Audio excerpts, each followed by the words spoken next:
விக்ரமாதித்தன் கதை. பண்டைய கால இலக்கியங்கள்ல இன்றும் என்றும் எப்பவுமே பேசக்கூடியது விக்ரமாதித்தன் கதை. கதையில் சென்று மாயாஜாலங்கள்ல மூழ்கி தன்னையே வசியப்படுத்தி ஒரு நிமிடம் தட்டி பார்த்து கொள்ளவோ அல்லது கிள்ளி பார்த்து கொள்ளவோ செய்யும் தந்திர காட்சிகள் நிறைந்த கதை. வாங்க கதைக்குள்ள போலாம். போஜராஜனும் சிம்மாசனமும். போஜராஜன் தர்மபுரி என்ற நகரத்தை நீதி நெறி வழுவாம ஆட்சி புரிந்து வந்தான். மக்கள் அவனுடைய ஆட்சியை புகழ்ந்தார்கள்.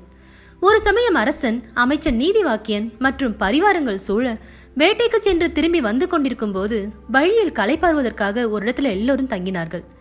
அங்கே அருகில் இருந்த கம்பங்கொள்ளையை சரவணப்பட்டன் என்பவன் பரணமைத்து காவல் புரிந்து வந்தான்.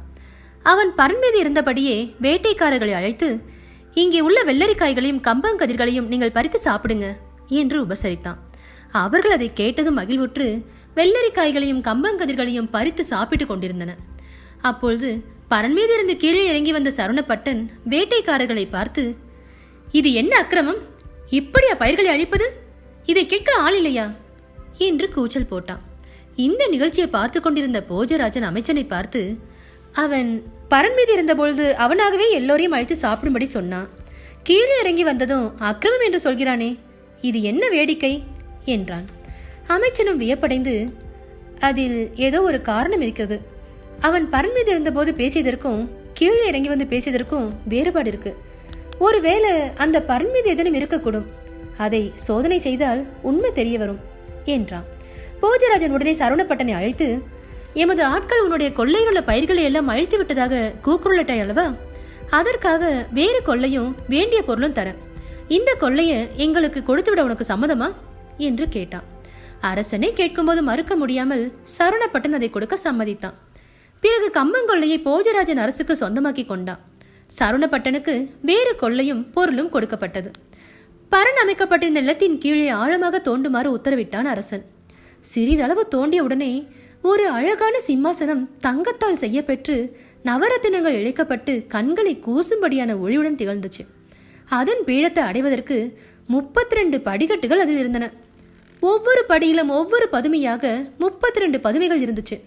அதில் ஒவ்வொரு பதுமைக்கும் ஒவ்வொரு பெயர் சூட்டப்பட்டிருந்தது. மேற்படி பதுமையான சிம்மாசனத்தை மிகவும் கவனத்தோடும் பத்திரமாக தர்மபுரி அரண்மனைக்கு எடுத்துச் செல்லுமாறு கட்டளையிட்டான் அரசன். பின்னர் அதை சுத்தப்படுத்தி சபா மண்டபத்தில் வைக்கும்படி செய்து அரச குருவை அழைத்து அந்த சிம்மாசனத்தில் அமர்ந்து ஆட்சி நடத்துவதற்கு ஒரு நல்ல நாளை கூறும்படி கேட்டான். குறிப்பிட்ட நல்ல நாளில் அமைச்சர் பிரதானியர் புடைசூழ மங்கள வாத்தியங்கள் முழங்க சிம்மாசனத்தில் அமர்வதற்காக போஜராஜன் முதல் படிக்கட்டில் வலது காலை எடுத்து வைத்தான். சிம்மாசனத்தின் கதை. அப்பொழுது படிக்கட்டுகளில் அமைத்திருந்த 32 பதுமைகளும் கை கொட்டி சிரித்தன. சபா மண்டபத்தில் கூடியிருந்தோர் அனைவரும் அரசன் உள்பட வியப்புற்று அசையாமல் இருந்தனர். அரசன் அடுத்த படிகளில் கால் வைக்காமல் பதுமைகளை பார்த்து, அழகுமிக்க பதுமைகளே, நான் சிம்மாசனத்தில் ஏறப் போகும்போது நீங்கள் கை கொட்டி சிரிக்கும் காரணம் என்ன என்று கேட்டான்.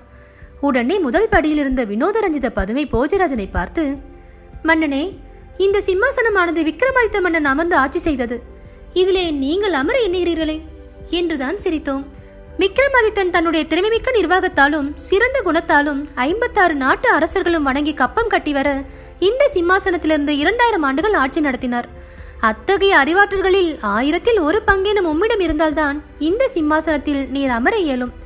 இல்லையானால் உமக்கு அதனால் மிகுந்த தொல்லையே உண்டாகும் என்றது. விக்ரமாதித்த மன்னனை பற்றி நீ புகழ்ந்து கூறுவது எனக்கு மிகவும் மகிழ்ச்சி அளிக்கிறது. அவரை பற்றி முழு வரலாற்றையும் எனக்கு சொல்ல வேண்டும். அதனால் நான் பயனடைவேன் என்றான் போஜராஜன். தினமும் பதுமை கூறும் கதை. இந்த சிம்மாசனத்தில் உள்ள நாங்கள் 32 பதுமைகளும் ஒரு நாளைக்கு ஒருவராக வரிசையாக அந்த வரலாற்றை கூறுகிறோம். நீங்கள் தினமும் ஒவ்வொரு படியாக ஏறும் பொழுது ஒவ்வொரு பதுமையும் விக்ரமாதித்த மன்னனுடைய வீரத்தீர செயல்களை சொல்லும். நீங்கள் ஒவ்வொரு படியிலும் நின்று அந்த வரலாற்றை கேட்டு தெரிந்து கொண்ட பின்னர் உங்களுக்கும் அத்தகைய ஆற்றல்கள் சிறிதளவேனும் இருக்குமானால் அடுத்த படியில் ஏறி செல்லலாம். அவ்வாறு இல்லாமல் படி ஏறுவதற்கு முயன்றால் மிகுந்த தொல்லைக்கு ஆளாக நேரிடும் என்று பதுமை எச்சரித்தது. பதுமையின் எச்சரிக்கையை போஜராஜன் கவனமாக கேட்டுக்கொண்டு, அப்படியே ஆகட்டும், நீங்கள் ஒவ்வொருவரும் விவரமாக சொல்லுங்கள் என்று சொன்னான். உடனே முதல் பதுமை விக்ரமாதித்தனின் வீரத்தீர செயல்களை சொல்லத் தொடங்கியது. வினோத ரஞ்சித பதுமை சொன்ன கதை. சந்திரவர்ணன் என்ற பிராமணன் நந்தியபுரம் என்ற நகரத்தில் வாழ்ந்து வந்தான். அவன் பல கலைகளை கற்றவன். ஆனாலும் மேலும் பல வித்தைகளை கற்று தேர வேண்டும் என்று கருதினான். அதற்காக துறவு பூண்டு தகுந்த குருவை தேடி அலைந்து கொண்டிருந்தான்.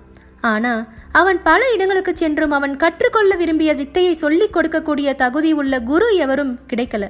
அதனால் வருத்தமும் அடைஞ்சான். ஒரு நாள் அவன் மிகவும் களைப்போடு ஒரு குளக்கரையில் அரச மரத்தின் அடியில் சோர்வுடன் படுத்து கொண்டிருந்தான். பிரம்ம ராட்சதன் ஒருவன் அந்த மரத்தின் மீது தவம் செய்து கொண்டிருந்தான்.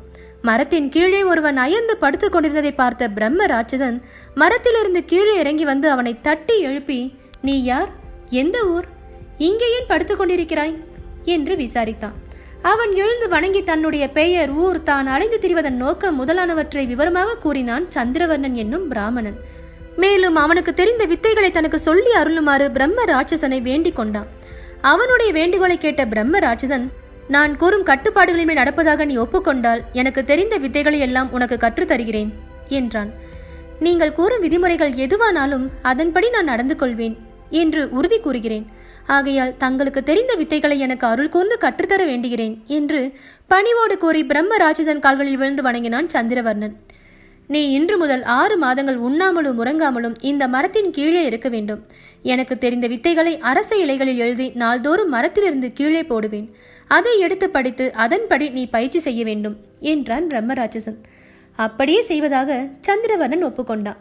அவனுடைய பணிவையும் ஒப்புதலையும் கண்டு மகிழ்ந்த பிரம்மராட்சதன் பசி, தாகம், தூக்கம் முதலென உண்டாகாமல் இருப்பதற்காக ஒரு மந்திரத்தை அவனுக்கு கற்றுக் கொடுத்துவிட்டு மரத்தில் ஏறிக்கொண்டான்.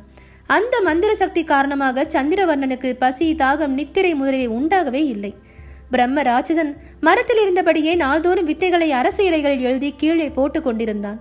சந்திரவர்ணனும் மிகுந்த கவனத்தோடு அந்த இலைகளை எடுத்து படித்து அதன்படி வித்தைகளை கற்று வந்தான். இவ்வாறாக 6 மாதங்கள் கழிந்தன. சந்திரவர்ணன் எல்லா வித்தைகளையும் கற்றுக்கொண்டான். பிரம்ம ராட்சதனின் தவத்தின் பயனாக வான் உலகிலிருந்து மலர் விமானம் ஒன்று வந்தது.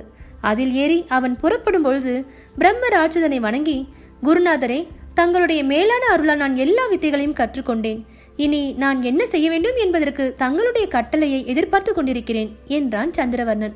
உடனே பிரம்ம ராட்சதன், சந்திரவர்ணா, என் சொல்லுக்கு கட்டுப்பட்டு பணிவோடு எல்லா வித்தைகளையும் கற்றுக்கொண்டாய். இனி உன்னுடைய ஊருக்கு திரும்பி போகலாம். அங்கே உனக்கு விருப்பமான ஒரு பெண்ணை மணந்து கொண்டு நலத்தோடும் வளத்தோடும் வாழ்வாயாக என வாழ்த்தி அருளி வானுலகம் சென்றான். வித்தைகள் எழுதப்பட்ட அரச இலைகள் எல்லாவற்றையும் எடுத்துக்கொண்டு நந்தியாபுரத்தை நோக்கி புறப்பட்டான் சந்திரவர்ணன். வழியில் கன்னியாபுரி என்னும் ஊரின் கடைத்தெருவில் இருந்த ஒரு வீட்டு திண்ணையில் ஓய்வெடுத்துக் கொள்வதற்காக உட்கார்ந்தான் சந்திரவர்ணன். களைப்பு மிகுதியால் அப்படியே தூங்கிவிட்டான். அலங்காரவல்லியின் உபசரிப்பு. அந்த வீட்டுக்காரியான தாசி அலங்காரவல்லி கோயிலுக்கு சென்று திரும்பி வந்தாள். திண்ணையில் படுத்திருக்கும் ஆளை பார்த்து தட்டி எழுப்பினாள். ஊன் உறக்கம் இல்லாமல் 6 மாதங்கள் போக்கியிருந்த சந்திரவர்ணனால் எழுந்திருக்கவே இயலவில்லை. அலங்காரவல்லி பயந்து அவன் மூக்கில் கை வைத்து பார்த்தாள். மூச்சு கொஞ்சம் வந்து கொண்டிருந்தது. உடனே மருத்துவமனை கூட்டி வந்து அவனை பார்க்கும்படி சொன்னாள். மருத்துவன் பரிசோதனை செய்துவிட்டு, இவன் உணவும் உறக்கமும் இல்லாமல் சில மாதங்கள் கழித்திருக்கிறான்.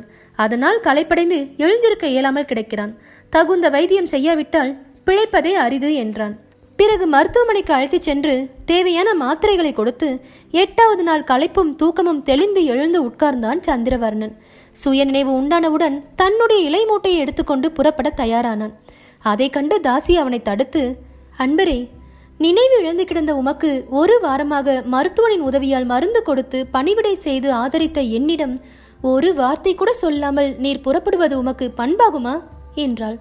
சரி, அப்படியே சொல்லிக்கொண்டு போகிறேன். ஆனால் எதற்காக என்னை நீ தடுக்க வேண்டும் என்று கேட்டான் சந்திரவர்ணன். அன்பரே, உம்மை திருமணம் செய்து கொள்ள வேண்டும் என்ற ஆசையாலேயே இவ்வளவு பணிவிடைகளையும் செய்தேன். ஆகையால் என்னை நீர் மறந்து கொள்ள வேண்டும் என்றாள் தாசி. இறைவா, இது என்ன வேடிக்கை! உன்னை எப்படி நான் மனம் புரிந்து கொள்ள இயலும்? இது அற விதிகளுக்கு புறம்பானது அல்லவா? ஆகையால் உன் விருப்பத்துக்கு இணங்க இயலாது என்றான் சந்திரவர்ணன். அப்படியானால் உன் மீது வழக்கு தொடர்வேன் என்றாள் தாசி. இருவரும் வாக்குவாதம் செய்து கொண்டு அந்த நகரத்து அரசனிடம் சென்று முறையிட்டார்கள். அவர்களுடைய வழக்கை விசாரித்த அரசன் சுத்தவர்மன் அரச குருவை அழைத்து அவருடைய ஆலோசனையை கேட்டான்.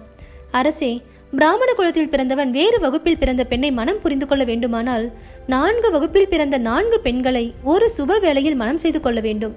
அல்லது ஒரே பெண்ணை மனம் செய்து கொள்வதாய் இருந்தால் பிராமண பெண்ணையே மனம் செய்து கொள்ள வேண்டும் என்றார் குரு. 4 பெண்களை மணந்தான். அரச குரு கூறியதை கேட்ட அரசன் யோசித்தான்.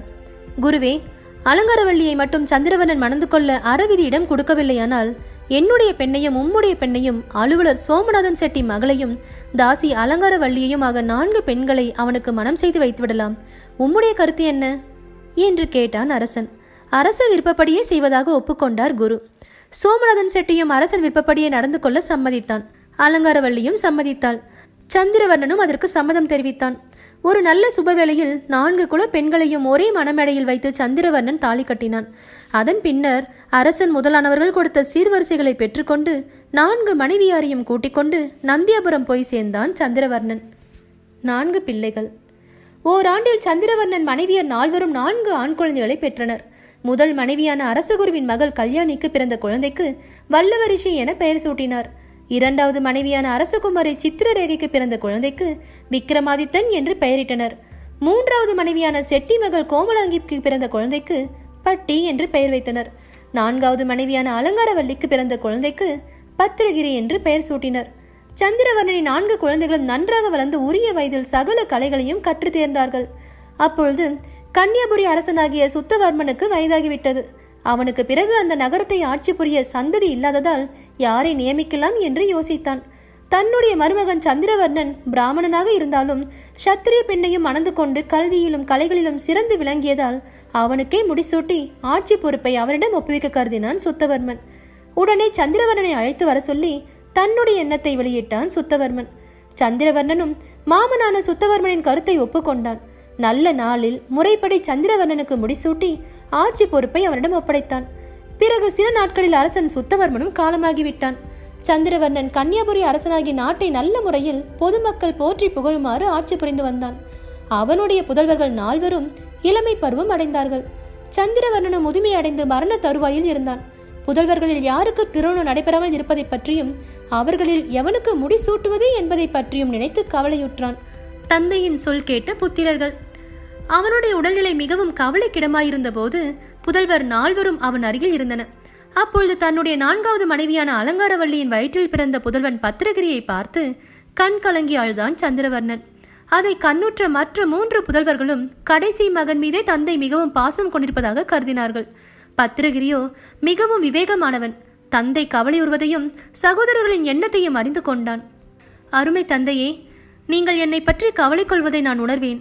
நானோ தாசி வயிற்றில் பிறந்தவன். நான் திருமணம் புரிந்து கொண்டு எனக்கு மக்கட்பேறு உண்டாகுமானால் தங்களுக்கு முக்தி கிடைக்காது என்று அறநூல்கள் கூறுவதை நான் அறிவேன். அதற்காக தாங்கள் கவலையுற வேண்டாம். நான் திருமணமே செய்து கொள்ள மாட்டேன். ஆகவே எனக்கு மக்கட்பேறு உண்டாகாது. நீங்கள் முக்தி பெறுவதற்கும் தடை ஏற்படாது என்றான். அருமைமிக்க பத்திரகிரி, நீ திருமணம் செய்து கொள்ளக்கூடாது என நான் எண்ணவில்லை. ஆனால் உனக்கு மக்கட்பேறு ஏற்படக்கூடாது என்பதே என் கவலை. நீ எத்தனை பெண்களை மணந்து கொண்டாலும் உனக்கு மக்கட்பேறு ஏற்படாமல் இருக்க ஒரு மந்திரம் உள்ளது. அதை உனக்கு கற்றுத்தருகிறேன்.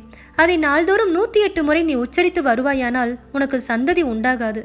நீயும் முக்தி அடைவாய் என்று கூறி அந்த மந்திரத்தை அவன் காதில் அருளினான். பிறகு மற்ற 3 புதல்வர்களையும் பார்த்து, என் அருமை புத்திரர்களே, பத்திரகிரியின் தாயாரின் காரணமாகவே உங்கள் தாய்மார் 3 நான் மணந்து கொள்ள நேரிட்டது. ஆகையால் முறைப்படி பத்திரகிரிக்கே பட்டம் சூட்ட வேண்டும். நீங்கள் 3 இளவரசர்களாக இருந்து அவனோடு ஒத்துழைத்து உறுதுணையாக இருந்து வருவீர்களாக என்றான். எல்லோரும் தந்தையின் சொற்களை மதித்து ஏற்றுக்கொண்டனர். பத்திரகிரிக்கு முடிசூட்டல். நல்ல நாளில் பத்திரகிரிக்கு முடிசூட்டி ஆட்சி பொறுப்பை அவரிடம் ஒப்படைத்துவிட்டு பிறகு சில நாட்களில் சந்திரவர்ணன் காலமானான். அதன் பின்னர் அவனுடைய பிராமண மனைவியான கல்யாணியின் வயிற்றில் பிறந்த மகன் வல்லவரிஷி துறவியாகவே போய்விட்டான். அரசனான பத்திரகிரி 360 பெண்களை மனம் புரிந்து கொண்டான். ஆட்சியையும் சிறப்பாக நடத்தினான். சாந்தயோகி என்னும் முனிவர் தம்முடைய தவ வலிமையால் பல அரிய சித்திகளை பெற்றவர். தேவேந்திரனுடைய பூஞ்சோலையிலிருந்து ஒரு மாதுளம்பழத்தை கொண்டு வந்திருந்தார்.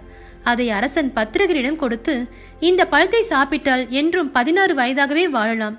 உனக்காகவே இதை கொண்டு வந்தேன். இதை சாப்பிட்டு நீ நீண்ட ஆயுளோடு வாழ்வாயாக என்று வாழ்த்திவிட்டு சென்றார். அந்த பழத்தை பெற்றுக்கொண்ட பத்திரகிரி அளவற்ற மகிழ்ச்சி அடைந்தான். எவருக்கும் கிடைத்ததற்கு அரிய அந்த பழத்தை கொண்டு போய் தன்னுடைய 360 மனைவியரின் தான் மிகவும் நேசிக்கக்கூடிய முதல் மனைவியான மோகனாங்கிடம் கொடுத்து, முனிவர் ஒருவர் எனக்கு அளித்த இந்த பழத்தை சாப்பிட்டால் என்றும் 16 வயதாக இருக்கலாம் என்றான். ஆகையால் நீ இப்பொழுதே இதை சாப்பிடு என்றான். மோகனாங்கி அதை பெற்றுக்கொண்டு இந்த தெய்வீக பழத்தை நல்ல நாளில் சாப்பிடுகிறேன் என்றாள். பத்திரகிரியும் அவளுடைய அறிவை பாராட்டி அவள் விருப்பம் போல் சாப்பிட சொல்லிவிட்டு போய்விட்டான். ராணியின் நடத்தையில் சந்தேகம். அடுத்த நாள் அரசன் பத்திரகிரி அரண்மனை உப்பரிகையில் உலவிக் கொண்டிருந்தான். அப்பொழுது கூலிக்காரி ஒருத்தி தெருவில் போய்க் கொண்டிருந்தாள். அவளுடைய தலையில் இருந்த கூடையில் அழகான மாதுளம் பழம் இருந்தது. அதை கண்ட அரசன் காவலர்களை ஏவி கூலிக்காரியை கூட்டிக் கொண்டு வர சொன்னான். கூலிக்காரி அரசன் எதிரே வந்து நடுங்கியபடி நின்றாள். அவளிடம், நீ யார்?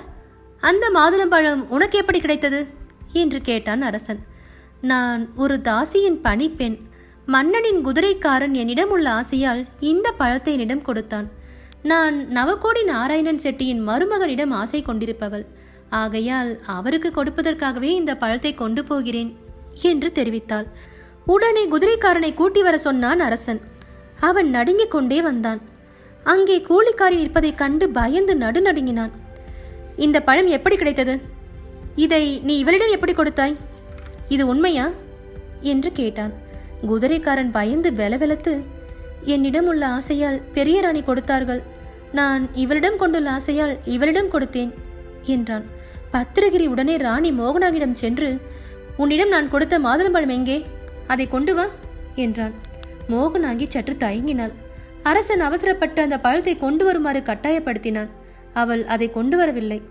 அந்த பழத்தை குதிரைக்காரனிடம் கொடுத்தேன் என்றாள் மோகனாங்கி. பத்திரகிரியின் துறவு. அவள் சொன்னதை கேட்டதும் அரசன் பத்திரகிரி திகைத்து நின்றுட்டான். அறநூல்களையெல்லாம் கற்றறிந்தவனாகையால் நிதானமாகவே யோசிக்கலானான். தன்னுடைய ஆசை சிதறி அவமானம் அடைந்த பிறகும் இல்வாழ்க்கையில் இனி ஈடுபடக்கூடாது என்ற முடிவுக்கு வந்தான். விக்ரமாதித்தனுக்கு முடிசூட்டல். உடனே சகோதரர்கள் இருவர்களையும் அழைத்து விக்ரமாதித்தனுக்கு முடிசூட்டி பட்டியை அமைச்சனாக இருக்க செய்து அவன் துறவியாக காட்டுக்கு சென்று விட்டான். விக்ரமாதித்தன் பட்டத்துக்கு வந்தான். உலகினர் அனைவரும் தன்னை போற்றி புகழ்ந்து கொண்டாடும்படி பெருமையோடு ஆட்சி செய்ய வேண்டும் என்று ஆசைப்பட்டான். உடனே அமைச்சன் பட்டியை அழைத்து, இந்த சிறிய கன்னியாகுமரி நாட்டை மட்டும் ஆட்சி செய்வதனால் நமக்கு புகழோ பெருமையோ உண்டாகாது. நமது புகழ் என்றும் எப்பொழுதும் நிலைத்து இருக்கத்தக்க முறையில் புதிய நகரம் ஒன்றை நிர்மாணித்து நாம் ஆட்சி செய்ய வேண்டும். ஆகையால் புது நகரத்தை அமைக்க தகுந்த இடமாக பார்த்து ஏற்பாடுகளை செய்வாயாக என்று கட்டளையிட்டான். விக்ரமாதித்தனின் கட்டளைப்படி அமைச்சன் பட்டி தகுந்த இடத்தை கண்டுபிடிப்பதற்காக புறப்பட்டான். சில நாட்களுக்கு பிறகு குணவதி ஆற்றை அடுத்த வனசகிரி மலைச்சாரலில் ஒரு மேட்டு பாங்கான இடத்திலிருந்து ஒரு நகரத்தை அடைந்தான். அங்கே மனிதர்கள் நடமாட்டத்துக்கு பதிலாக பூத கூட்டங்களே காணப்பட்டன. அங்கே ஒரு காளி கோயிலும் அதை ஒட்டி ஒரு குளமும் இருந்தது.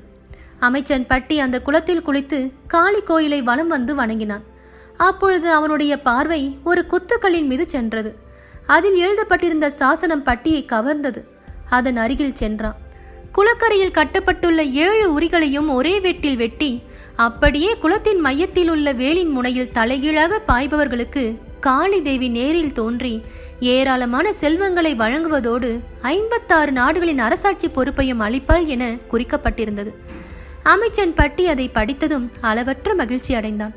அந்த சாசனப்படி செய்துவிட்டால் 56 நாடுகளின் ஆளுகையும் கிடைக்குமே என பூரிப்படைந்தான். உடனே மிக விரைவாக கன்னியாகுமரியை நோக்கி சென்றான். தான் கண்ட சாசன விவரத்தை விக்ரமாதித்தனிடம் கூறினான். அதை காண வேண்டும் என்ற ஆவல் அவனுக்கும் உண்டாயிற்று. உடனே இருவரும் காளி கோயிலுக்கு சென்றனர். பட்டியும் விக்ரமாதித்தனும் குளத்தில் குளித்து காளி தேவியை வணங்கினார்கள். பிறகு சாசனத்தில் குறிப்பிட்டிருப்பதைக் கண்டு என்ன செய்யலாம் என யோசித்தார்கள். காளி தேவி வரம் அருளுதல். அருகில் இருந்த ஆலமரத்தில் ஏறி அங்கே கட்டப்பட்டிருந்த 7 உரிகளையும் ஒரே வெட்டில் வெட்டி விட்டுக்குளத்தில் எரிந்த வேலின் மீது தலைகீழாக பாய்ந்தான் விக்ரமாதித்தன். வேலின் முனையை அவன் நெருங்கிய போது காளி தேவி தோன்றி அவனை தாங்கி கைகளில் ஏந்தியவாறு கோயிலுக்குள் சென்றாள். காளி தேவியே, என் சகோதரனுக்கு அருள் பாலித்து எங்கள் கோரிக்கையை ஈடேற்றி கொடுக்க வேண்டும் என்று காளியை வணங்கி பட்டி வேண்டிக் கொண்டான். விக்ரமாதித்தனின் வீரத்தனை கண்டு காளி தேவி பாராட்டி, நீங்கள் சென்று உங்களுடைய கருவூலத்தை திறந்து பார்ப்பீர்களானால் ஏராளமான செல்வம் அங்கே இருக்க காண்பீர்கள். அதை கொண்டு இந்த நகரத்தை புதுப்பித்து உஜ்ஜயினி மாகாளிபுரம் என பெயரிட்டு இங்கு இருந்தவாறே 56 நாடுகளையும் ஆட்சி செய்வீர்கள் என்று அருளி மறைந்தாள். புதிய நகரத்தை உருவாக்குதல். அதன் பின்னர் விக்ரமாதித்தனும் பட்டியும் கன்னியாகுமரிக்கு திரும்பி சென்றார்கள். அங்கே கருவூலத்தில் காளிதேவி அருளியபடி அளவற்ற செல்வம் குவிந்திருப்பதைக் கண்டு மகிழ்ந்தார்கள். உடனே நகரத்தை புதுப்பிக்கும் அலுவலையும் மேற்கொண்டார்கள். உஜ்ஜயினி மாகாளிபுரம் என்று தோற்றுவிக்கப்பட்டவுடன் தன்னுடைய தலைநகரை அங்கே மாற்றிக்கொண்டு ஆட்சி புரிய தொடங்கினான் விக்ரமாதித்தன். காளிதேவியின் அருள் வாக்குப்படியே 56 நாட்டு அரசர்களும் விக்ரமாதித்தனுக்கு அடிபணிந்து கப்பம் கட்டினார்கள். இவ்வாறு இருக்கும்போது இந்திர சபையில் ஒரு நாள் தேவ மாதர்களான ஊர்வசிக்கும் ரம்பைக்கும் நடந்த போட்டி ஒன்று நிகழ்ந்துச்சு. இருவரில் யார் வெற்றி பெற்றார் என்று தீர்ப்பு கூற இந்திர சபையில் ஒருவராலும் இயலவில்லை. அப்பொழுது நாரதர் இந்திரனிடம், தேவேந்திரா, இவர்களில் யார் திறமைசாலி என்று தீர்ப்பு கூற பூலோகத்தில் உள்ள மன்னன் விக்ரமாதித்தன் ஒருவனாலேயே இயலும். ஆகையால் அவனை அழைத்து வர செய்து அவன் முன்னிலையில் அவர்களை நடனமாட செய்து அவன் கருத்தை கேட்கலாம் என்றார். இந்திரன் உடனே தன்னுடைய ரதத்தை அனுப்பி விக்ரமாதித்தனை அழைத்து வரும்படி கூறினான். அதை கேட்டதும் விக்ரமாதித்தன் காளி கோயிலுக்கு சென்று வணங்கினான். காளி தேவி விபூதியும் எலுமிச்சம் பழமும் அவனுக்கு வழங்கி வாழ்த்தி அருள் பாலித்தாள். பின்னர் இந்திரனின் ரதத்தில் ஏறிக்கொண்டு விக்ரமாதித்தன் இந்திரலோகம் சென்றான். இந்திரன் அவனை வரவேற்று உபசரித்து வரவழைத்த காரணத்தை கூறினான். மறுநாள் காலையில் விக்ரமாதித்தன் இந்திரனின் பூத்தோட்டத்துக்கு சென்று மலர்களை கொய்து 2 பூச்செண்டுகள் கட்டி அதில் 2 தேள்களையும் உள்ளே மறைத்து வைத்தான். 2 செண்டுகளையும் தன் கைகளில் வைத்து கொண்டான். இந்திர சபையில் அனைவரும் கூடியிருந்தார்கள். ஊர்வசியும் ரம்பையும் நடனமாடத் தொடங்கினார்கள். அப்பொழுது இருவரிடமும் தான் கட்டி வைத்திருந்த மலர் செண்டுகளை ஆளுக்கு ஒன்றாக கொடுத்தான் விக்ரமாதித்தன். அதை கையில் பிடித்துக்கொண்டு அவர்களை நாட்டியம் ஆடும்படி கூறினான். இருவரும் மிக அற்புதமான நடனமாடினார்கள். ரம்பை தான் கையிலிருந்த மலர் செண்டை முரட்டுத்தனமாக அழுத்தி பிடித்ததால் அதிலிருந்த தேள் அவளை கொட்டிவிட்டது. அதனால் அதை அவள் தூர எறிந்துவிட்டாள். ஊர்வசியோ மென்மையாக மலர்செண்டை பிடித்துக்கொண்டு ஆடியதால் அவளுடைய நடனம் சிறப்பாகவே இருந்தது. இருவருடைய நடனத்தையும் கூர்ந்து கவனித்துக் கொண்டிருந்த விக்ரமாதித்தன் ஊர்வசியின் நடனமே குற்றமற்றது, சிறப்புடையது என சபையில் அறிவித்தான். அதை எவ்வாறு தீர்மானித்தாய் என்று கேட்டான் இந்திரன். நடனமாதர் இருவரையும் அழைத்து தான் கொடுத்த மலர்ச்செண்டுகளை திருப்பி தருமாறு கேட்டான் விக்ரமாதித்தன். ரம்பை மலர்ச்செண்டை தூர எறிந்துவிட்டதால் அவளால் கொடுக்க இயலவில்லை. ஊர்வசி மலர்ச்செண்டை விக்ரமாதித்தனிடம் கொடுத்தாள். சபையோருக்கு ஒன்றுமே புரியவில்லை. விக்ரமாதித்தன் மலர்ச்செண்டை பிரித்தான். அதில் மறைத்திருந்த தேள் வெளியேறியது. தேவேந்திரா, மலர்ச்செண்டுகள் 2 தயாரித்து 2 தேள்களை அதில் மறைத்து வைத்து ஆளுக்கொன்று கொடுத்தேன். ரம்பை செண்டை இறுக பிடித்து ஆடியதால் அவளை தேள் கொட்டிவிட்டது. தாளம் தவறி ஆடினாள். அதனால் தூர எறிந்து விட்டாள். ஊர்வசி செண்டை மென்மையாக பற்றி தாளம் தவறாமல் ஆடினாள். அவளை தேள் கொட்டவில்லை. இதுவே நான் செய்த சோதனை என்றான் விக்ரமாதித்தன். சபையோரும் இந்திரனும் விக்ரமாதித்தனின் அறிவாற்றலை வியந்து பாராட்டினார்கள். இந்திரன் விக்ரமாதித்தனுக்கு தங்க சிம்மாசனம் ஒன்றை பரிசாக அளித்து 1000 ஆண்டுகள் அரசு புரியும் வரமும் கொடுத்து ரதத்தில் ஏற்றி அவனை உஜ்ஜயினி மாகாளிபுரத்துக்கு அனுப்பி வைத்தான். விக்ரமாதித்தன் அங்கே வந்தவுடன் காளி கோயிலுக்கு போய் வணங்கிய பின்னர் அரண்மனைக்கு சென்றான். பட்டியிடம் நடந்த நிகழ்ச்சியை விவரமாக கூறினான் விக்ரமாதித்தன். எல்லாவற்றையும் கவனமாக கேட்டுக்கொண்டிருந்த பட்டி, அண்ணா, அற்புத தங்க சிம்மாசனமும் 1000 ஆண்டுகள் ஆட்சி புரியும் வரமும் தங்களுக்கு தானே கிடைத்திருக்கு. எனக்கு என்ன வரம் வாங்கி வந்தீர்கள் என்று கேட்டான். பட்டிக்காக எதையும் வாங்கி வராததை அப்பொழுதுதான் விக்ரமாதித்தன் உணர்ந்து கொண்டான். அதற்காக வருத்தம் அடைஞ்சான். அன்று இரவு காளி கோயிலுக்கு சென்று வணங்கி வேண்டிக் கொண்டிருந்தான் பட்டி. காளி தோன்றி, இந்த நேரத்தில் நீ இங்கே வந்து வேண்டுவதற்கு காரணம் என்ன என கேட்டா. தேவி, என் சகோதரன் தேவலோகம் சென்று 1000 ஆண்டுகள் அரசாலும் வரம் பெற்று வந்துள்ளான். நான் 2000 ஆண்டுகள் உயிர் வாழும் வரத்தை எனக்கு அருள் புரிய வேண்டும் என்று கேட்டான். காளிதேவி யோசித்து, பட்டியே, நீ 2000 ஆண்டுகள் உயிர் வாழ வேண்டுமானால் விக்ரமாதித்தனுடைய தலையை கொண்டு வந்து என்னுடைய திருவடியில் வைத்து வழிபட்டால் உனக்கு வேண்டிய வரத்தை அருள் புரிகிறேன் என்றாள். உடனே பட்டி அங்கிருந்து நேராக விக்ரமாதித்தனின் படுக்கை அறைக்குள் சென்றான். தூங்கி கொண்டிருந்தவனை எழுப்பி, அண்ணா, உன்னுடைய தலையை வெட்டி எடுத்துக்கொண்டு போக வந்திருக்கிறேன் என்றான். பட்டியின் சொற்கள் விக்ரமாதித்தனை வியப்புற செஞ்சது. ஆயினும் எவ்வித மறுப்பும் கூறாமல், உன் விருப்பம் போல் செய்து கொள் என்று கூறிவிட்டு மீண்டும் படுக்கையில் படுத்துவிட்டான். உடனே பட்டி தன்னுடைய உடைவாளை எடுத்து விக்ரமாதித்தனின் தலையை கொய்து எடுத்துக்கொண்டு நேராக காளி கோயிலுக்கு சென்று காளியின் திருவடிகளில் வைத்து, தாயே, நீ கூறியபடி இதோ கொண்டு வந்து வைத்து விட்டேன் என்றான். காளிதேவி அவன் முன் தோன்றி எலுமிச்சம் பழத்தையும் விபூதியையும் அவன் கையில் கொடுத்து, நீ 2000 ஆண்டுகள் உயிர் வாழ்ந்து உன் சகோதரன் விக்ரமாதித்தனுக்கு அமைச்சராக இருந்து வருவாயாக என்று அருள் பாலித்தாள். காளிதேவி வரம் வழங்கியதும் பட்டி ஏளனமாக சிரித்தான். ஏன் சிரிக்கின்றாய்? தாயே, அண்ணன் 1000 ஆண்டுகள் வரம் பெற்று வந்து சில நாட்கள் கூட ஆகவில்லையே, அதற்குள் அவன் தலையை கொய்து வந்துவிட்டேனே. இந்திரன் வழங்கிய வரத்தின் நிலையே எவ்வாறானால் உன்னுடைய வரம் மட்டும் எவ்வாறு என்னை 2000 ஆண்டுகள் உயிர் வாழ செய்யும் என்று நினைத்து எனக்கு சிரிப்பு வந்துவிட்டது என்றான் பட்டி. பட்டி, என்னுடைய வரத்தை பற்றி நீ ஐயப்பட வேண்டியதில்லை. உனக்கு மேலும் என்னென்ன வரங்கள் வேண்டுமோ கேள் என்றாள் காளிதேவி. கிடைக்கும் வாய்ப்பை நழுவிடாமல் காளியை வணங்கி, தாயே, என் சகோதரன் மீண்டும் உயிர் பெற்று எழுந்தால்தான் உன்னுடைய வரத்தின் பெருமையில் எனக்கு நம்பிக்கை ஏற்படும் என்றான். பட்டியின் அறிவை காளிதேவி பாராட்டி, பட்டியே, இந்த தலையை எடுத்துக்கொண்டு போய் விக்ரமாதித்தன் உடலில் பொருத்தி நான் வழங்கும் புனித நீரை தெளித்தால் அவன் உயிர் பெற்று எழுவான் என்று கூறி மறைந்தாள் காளிதேவி. பட்டி விரைவாக தலையை எடுத்துக்கொண்டு அரண்மனைக்கு போய் விக்ரமாதித்தன் உடலில் பொருத்தி புனித நீரை தெளித்தான். விக்ரமாதித்தன் உடனே உயிர் பெற்று எழுந்தான். அவனை வணங்கி காளிதேவியின் அருளால் தனக்கு கிடைத்த வரத்தை பற்றி கூறினான் பட்டி. பட்டியின் திறமையை கண்டு மகிழ்ந்து வியந்த விக்ரமாதித்தன், நான் 1000 ஆண்டுகள் தானே வாழ முடியும், நீ எவ்வாறு 2000 ஆண்டுகள் எனக்கு அமைச்சனாக இருக்க இயலும் என்று கேட்டான். நீங்கள் அதை பற்றி கவலையுற வேண்டாம், மீதி 1000 ஆண்டுகள் நீங்கள் உயிர் வாழ்வதற்கு நான் தக்க ஏற்பாடு செய்கிறேன் என்றான் பட்டி. எப்படி உன்னால் இயலும்? அருமை அண்ணா, அற்புத சிம்மாசனத்தில் அமர்ந்து 1000 ஆண்டுகள் ஆட்சி செலுத்தக்கூடிய வரத்தை இந்திரன் உங்களுக்கு அருளியுள்ளான். ஆதலால் இந்த சிம்மாசனத்தில் அமர்ந்து 6 மாதங்கள் ஆட்சி செலுத்த வேண்டும். அடுத்த 6 மாதங்கள் காட்டுக்கு சென்று விட வேண்டும். அவ்வாறு நாடு 6 மாதம் காடு 6 மாதம் என்று கழித்து வருவீர்களானால் 2000 ஆண்டுகள் ஆட்சியில் இருப்பது உறுதிதானே என்றான் பட்டி. பட்டியின் அறிவு நிறைந்த கருத்துப்படியே அன்று முதல் நாட்டிலே 6 மாதங்களும் காட்டிலே 6 மாதங்களும் இருந்து வரலானான் எங்கள் விக்ரமாதித்த மன்னன். இத்தகைய வீர செயல்கள் புரிந்த எங்கள் விக்ரமாதித்த மன்னன் வீட்டிலிருந்து ஆட்சி செய்த இந்த சிம்மாசனத்தில் நீர் அமர்ந்து ஆள முடியுமா என்று கேட்டது முதல் படியில் இருந்த பதுமை. மதனாபிஷேகவல்லி பதுமை சொன்ன கதை. 2வது படியில் காலை எடுத்து வைத்தான் போஜராஜன். அப்பொழுது அந்த படியில் இருந்த மதனாபிஷேகவல்லி என்னும் பதுமை விக்ரமாதித்தனின் வீரதீர செயல்களை கூறியது. விக்ரமாதித்தன் அமைச்சன் பட்டியின் துணையோடு நாடு 6 மாதம் காடு 6 மாதமாக இருந்து நாட்டை ஆட்சி செய்து வந்தான். ஞானசீலன் என்னும் முனிவன் காளியின் அருளை வேண்டி தவம் புரிந்து கொண்டிருந்தான்.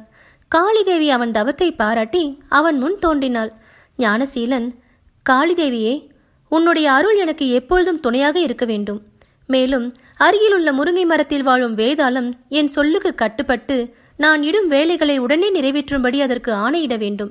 அரசர்கள் அனைவரும் என் கட்டளைக்கு கீழ்ப்படிந்து நடக்க வேண்டும்.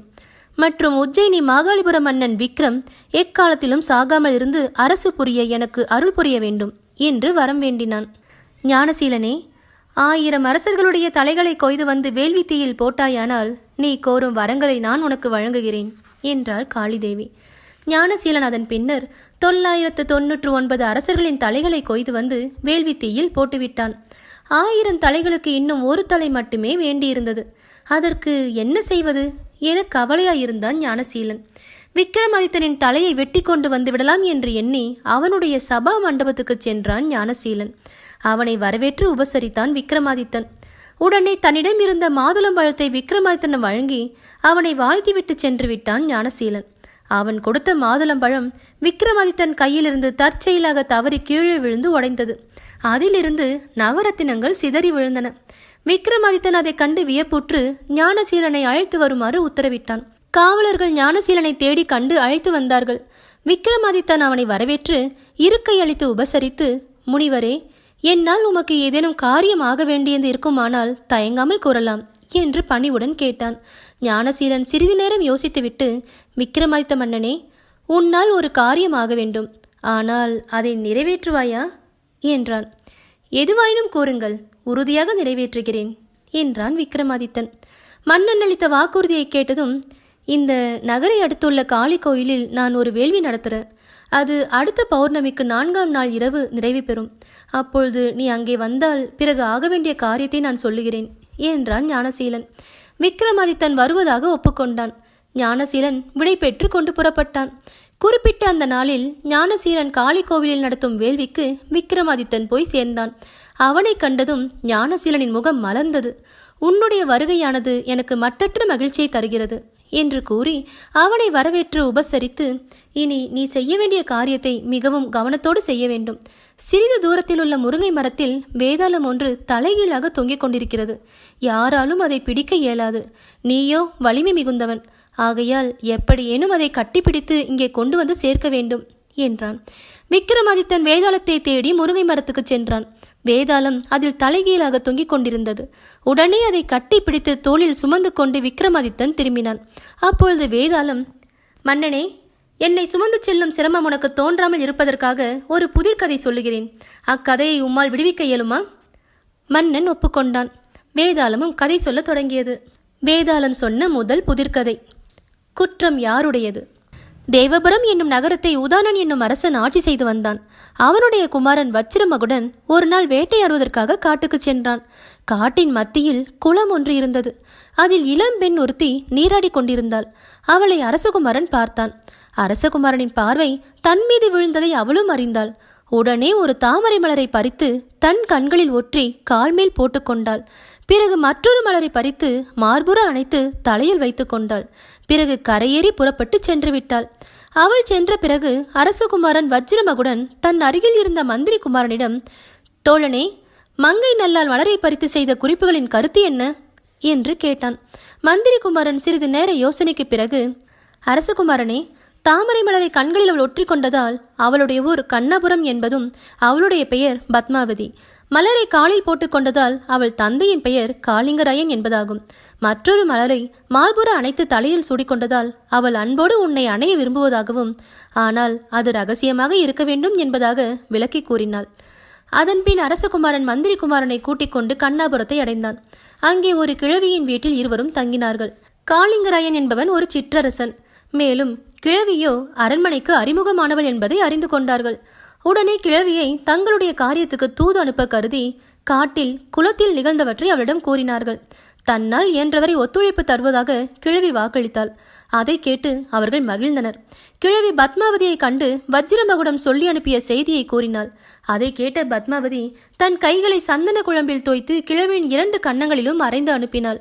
கிழவி அழுது புலம்பிக் கொண்டே வந்து, என் உயிருக்கே உலை வைத்து விட்டீர்களே, இனி இந்த ஊரில் இருந்து நான் எவ்வாறு பிழைக்க முடியும் என்று கதறி அழுதாள். கிழவியின் புலம்பலை கேட்டதும் வஜ்ரமகுடன் பயந்து விட்டான். ஆனால் மந்திரகுமாரனோ கிழவிக்கு ஆறுதல் கூறினான். கிழவியே, பத்மாவதி கோபித்து உன்னை அறையவில்லை. இன்னும் 10 நாட்களுக்கு நிலவிருக்கிறது. அதன் பிறகு வரச்சொல் என்பதற்கு அடையாளம் இது என்று விளக்கினான். கிழவி பயம் தெளிந்தாள். 11ஆம் நாள் காலையில் கிழவி மீண்டும் பத்மாவதியை காணச் சென்றாள். அப்பொழுது பத்மாவதி குங்கும குழம்பில் 3 விரல்களை தோய்த்து கிழவியின் மார்பில் அடித்து ஒரு சுரங்கப்பாதையின் வழியாக திருப்பி அனுப்பிவிட்டாள். குங்கும குழம்பு குறியோடு திரும்பி வந்த கிழவியை கண்டதும், இன்னும் 3 நாட்களுக்கு பிறகு சுரங்கப்பாதை வழியாக அரசகுமாரனை வர சொல்லியுள்ளான் என்று விளக்கினான் மந்திரி குமாரன். கிழவியை கூட்டிக் கொண்டு 4வது நாள் இரவு வஜ்ரமகுடன் சுரங்கப்பாதையின் வழியாக சென்று பத்மாவதியின் படுக்கை அறை அடைந்தான். அவன் வருகையை ஆவலோடு எதிர்பார்த்திருந்த பத்மாவதி அன்போடு வரவேற்று உபசரித்தாள். அன்று இரவு பொழுதை அங்கேயே இன்பமாக கழித்தான் அரசகுமாரன். ஒருவரை ஒருவர் விட்டு பிரிய மனமில்லாமல் பள்ளி அறையிலேயே இருவரும் 12 நாட்கள் இன்ப பொழுது போக்கினர். இன்ப வெள்ளத்தில் மூழ்கியிருந்த வஜ்ரமகுடனுக்கு மந்திரி குமாரனான தன்னுடைய நண்பனின் நினைவு உண்டாகி முகம் வாட்டமுற்றது. திடீரென உங்கள் முகம் வாட்டமுற்றதே, ஏன் என்று விசாரித்தாள் பத்மாவதி. எப்பொழுதுமே என்னை விட்டு அகலாத என் உயிர் நண்பனின் நினைவு எழுந்து என்னை வாட்டமுறை செய்துவிட்டது என்றான் வஜ்ரமகுடன். அதற்காக கவலைப்படுவானேன்? நாளை காலையில் போய் பார்த்துவிட்டு வாருங்கள். தின்பண்டங்கள் தருகிறேன், அதை கொண்டு போய் கொடுத்து அவரை சாப்பிட சொல்லுங்கள் என்றாள் பத்மாவதி. வஜ்ரமகுடன் பத்மாவதி கொடுத்த தின்பண்டங்களோடு மறுநாள் காலையில் நண்பனை காணச் சென்றான். நடந்தவற்றை எல்லாம் அவரிடம் கூறிவிட்டு தின்பண்டங்களை கொடுத்து சாப்பிடும்படி கூறினான்.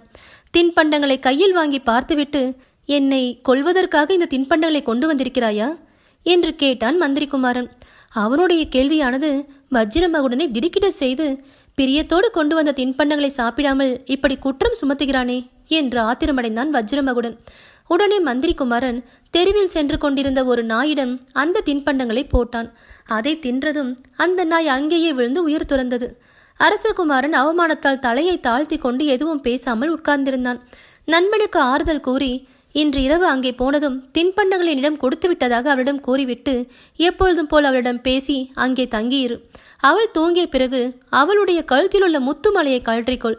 பிறகு 3 விரல் நகங்கள்னால் அவளுடைய மார்பில் கேறி அடையாளம் உண்டாக்கிவிட்டு சுரங்கப்பாதை வழியாக வந்துவிடு. அதற்கு மேல் செய்ய வேண்டியதை பிறகு சொல்லுகிறேன் என்றான் மந்திரி குமாரன். அன்று இரவு வஜ்ரமகுடன் பத்மாவதியின் பள்ளி அறைக்கு சென்றான். நண்பன் கூறியபடி அவள் தூங்கிய பிறகு முத்துமாலையை கழற்றி கொண்டு அவள் மார்பில் 3 நகைக்குறி பதித்து சுரங்கப்பாதை வழியாக கிழவியின் வீட்டுக்கு வந்து சேர்ந்தான். முத்துமாலையை நண்பனிடம் காட்டினான் வஜ்ரமகுடன். அதை உன்னிடமே வைத்துக்கொள் என்றான் மந்திரகுமாரன். மந்திரகுமாரன் துறவியைப் போல் வேடம் தரித்து கொண்டு அரசகுமாரனை சீடனைப் போல் உடை அணிய சொல்லி இருவரும் சுடுகாட்டுக்கு போனார்கள். அங்கே மந்திரி குமாரன் யோகத்தில் அமர்ந்திருப்பவனைப் போல் உட்கார்ந்திருந்தான். வஜ்ரமகுடனை அழைத்து, முத்துமாலையை எடுத்துக்கொண்டு அரண்மனைக்கு அருகில் போய் விலை கூறு. அரசன் உன்னை கூப்பிட்டு முத்துமாலையின் விலையை கேட்பான். அப்பொழுது விலை விபரம் என்னுடைய குருவுக்குத்தான் தெரியும். அவர் சுடுகாட்டில் யோக நிலையில் உள்ளார். நீங்கள் அங்கே வந்து அவரிடம் கேட்டு தெரிந்து கொள்ளுங்கள் என்று கூறி அரசனை இங்கே அழைத்து வா என்றான். மந்திரி குமாரன் சொற்படி வச்சிரமகுடன் அரண்மனையில் முத்துமாலையை விலை கூறினான். அவனை அழைத்து முத்துமாலையின் விலையை கேட்டான் அரசன்.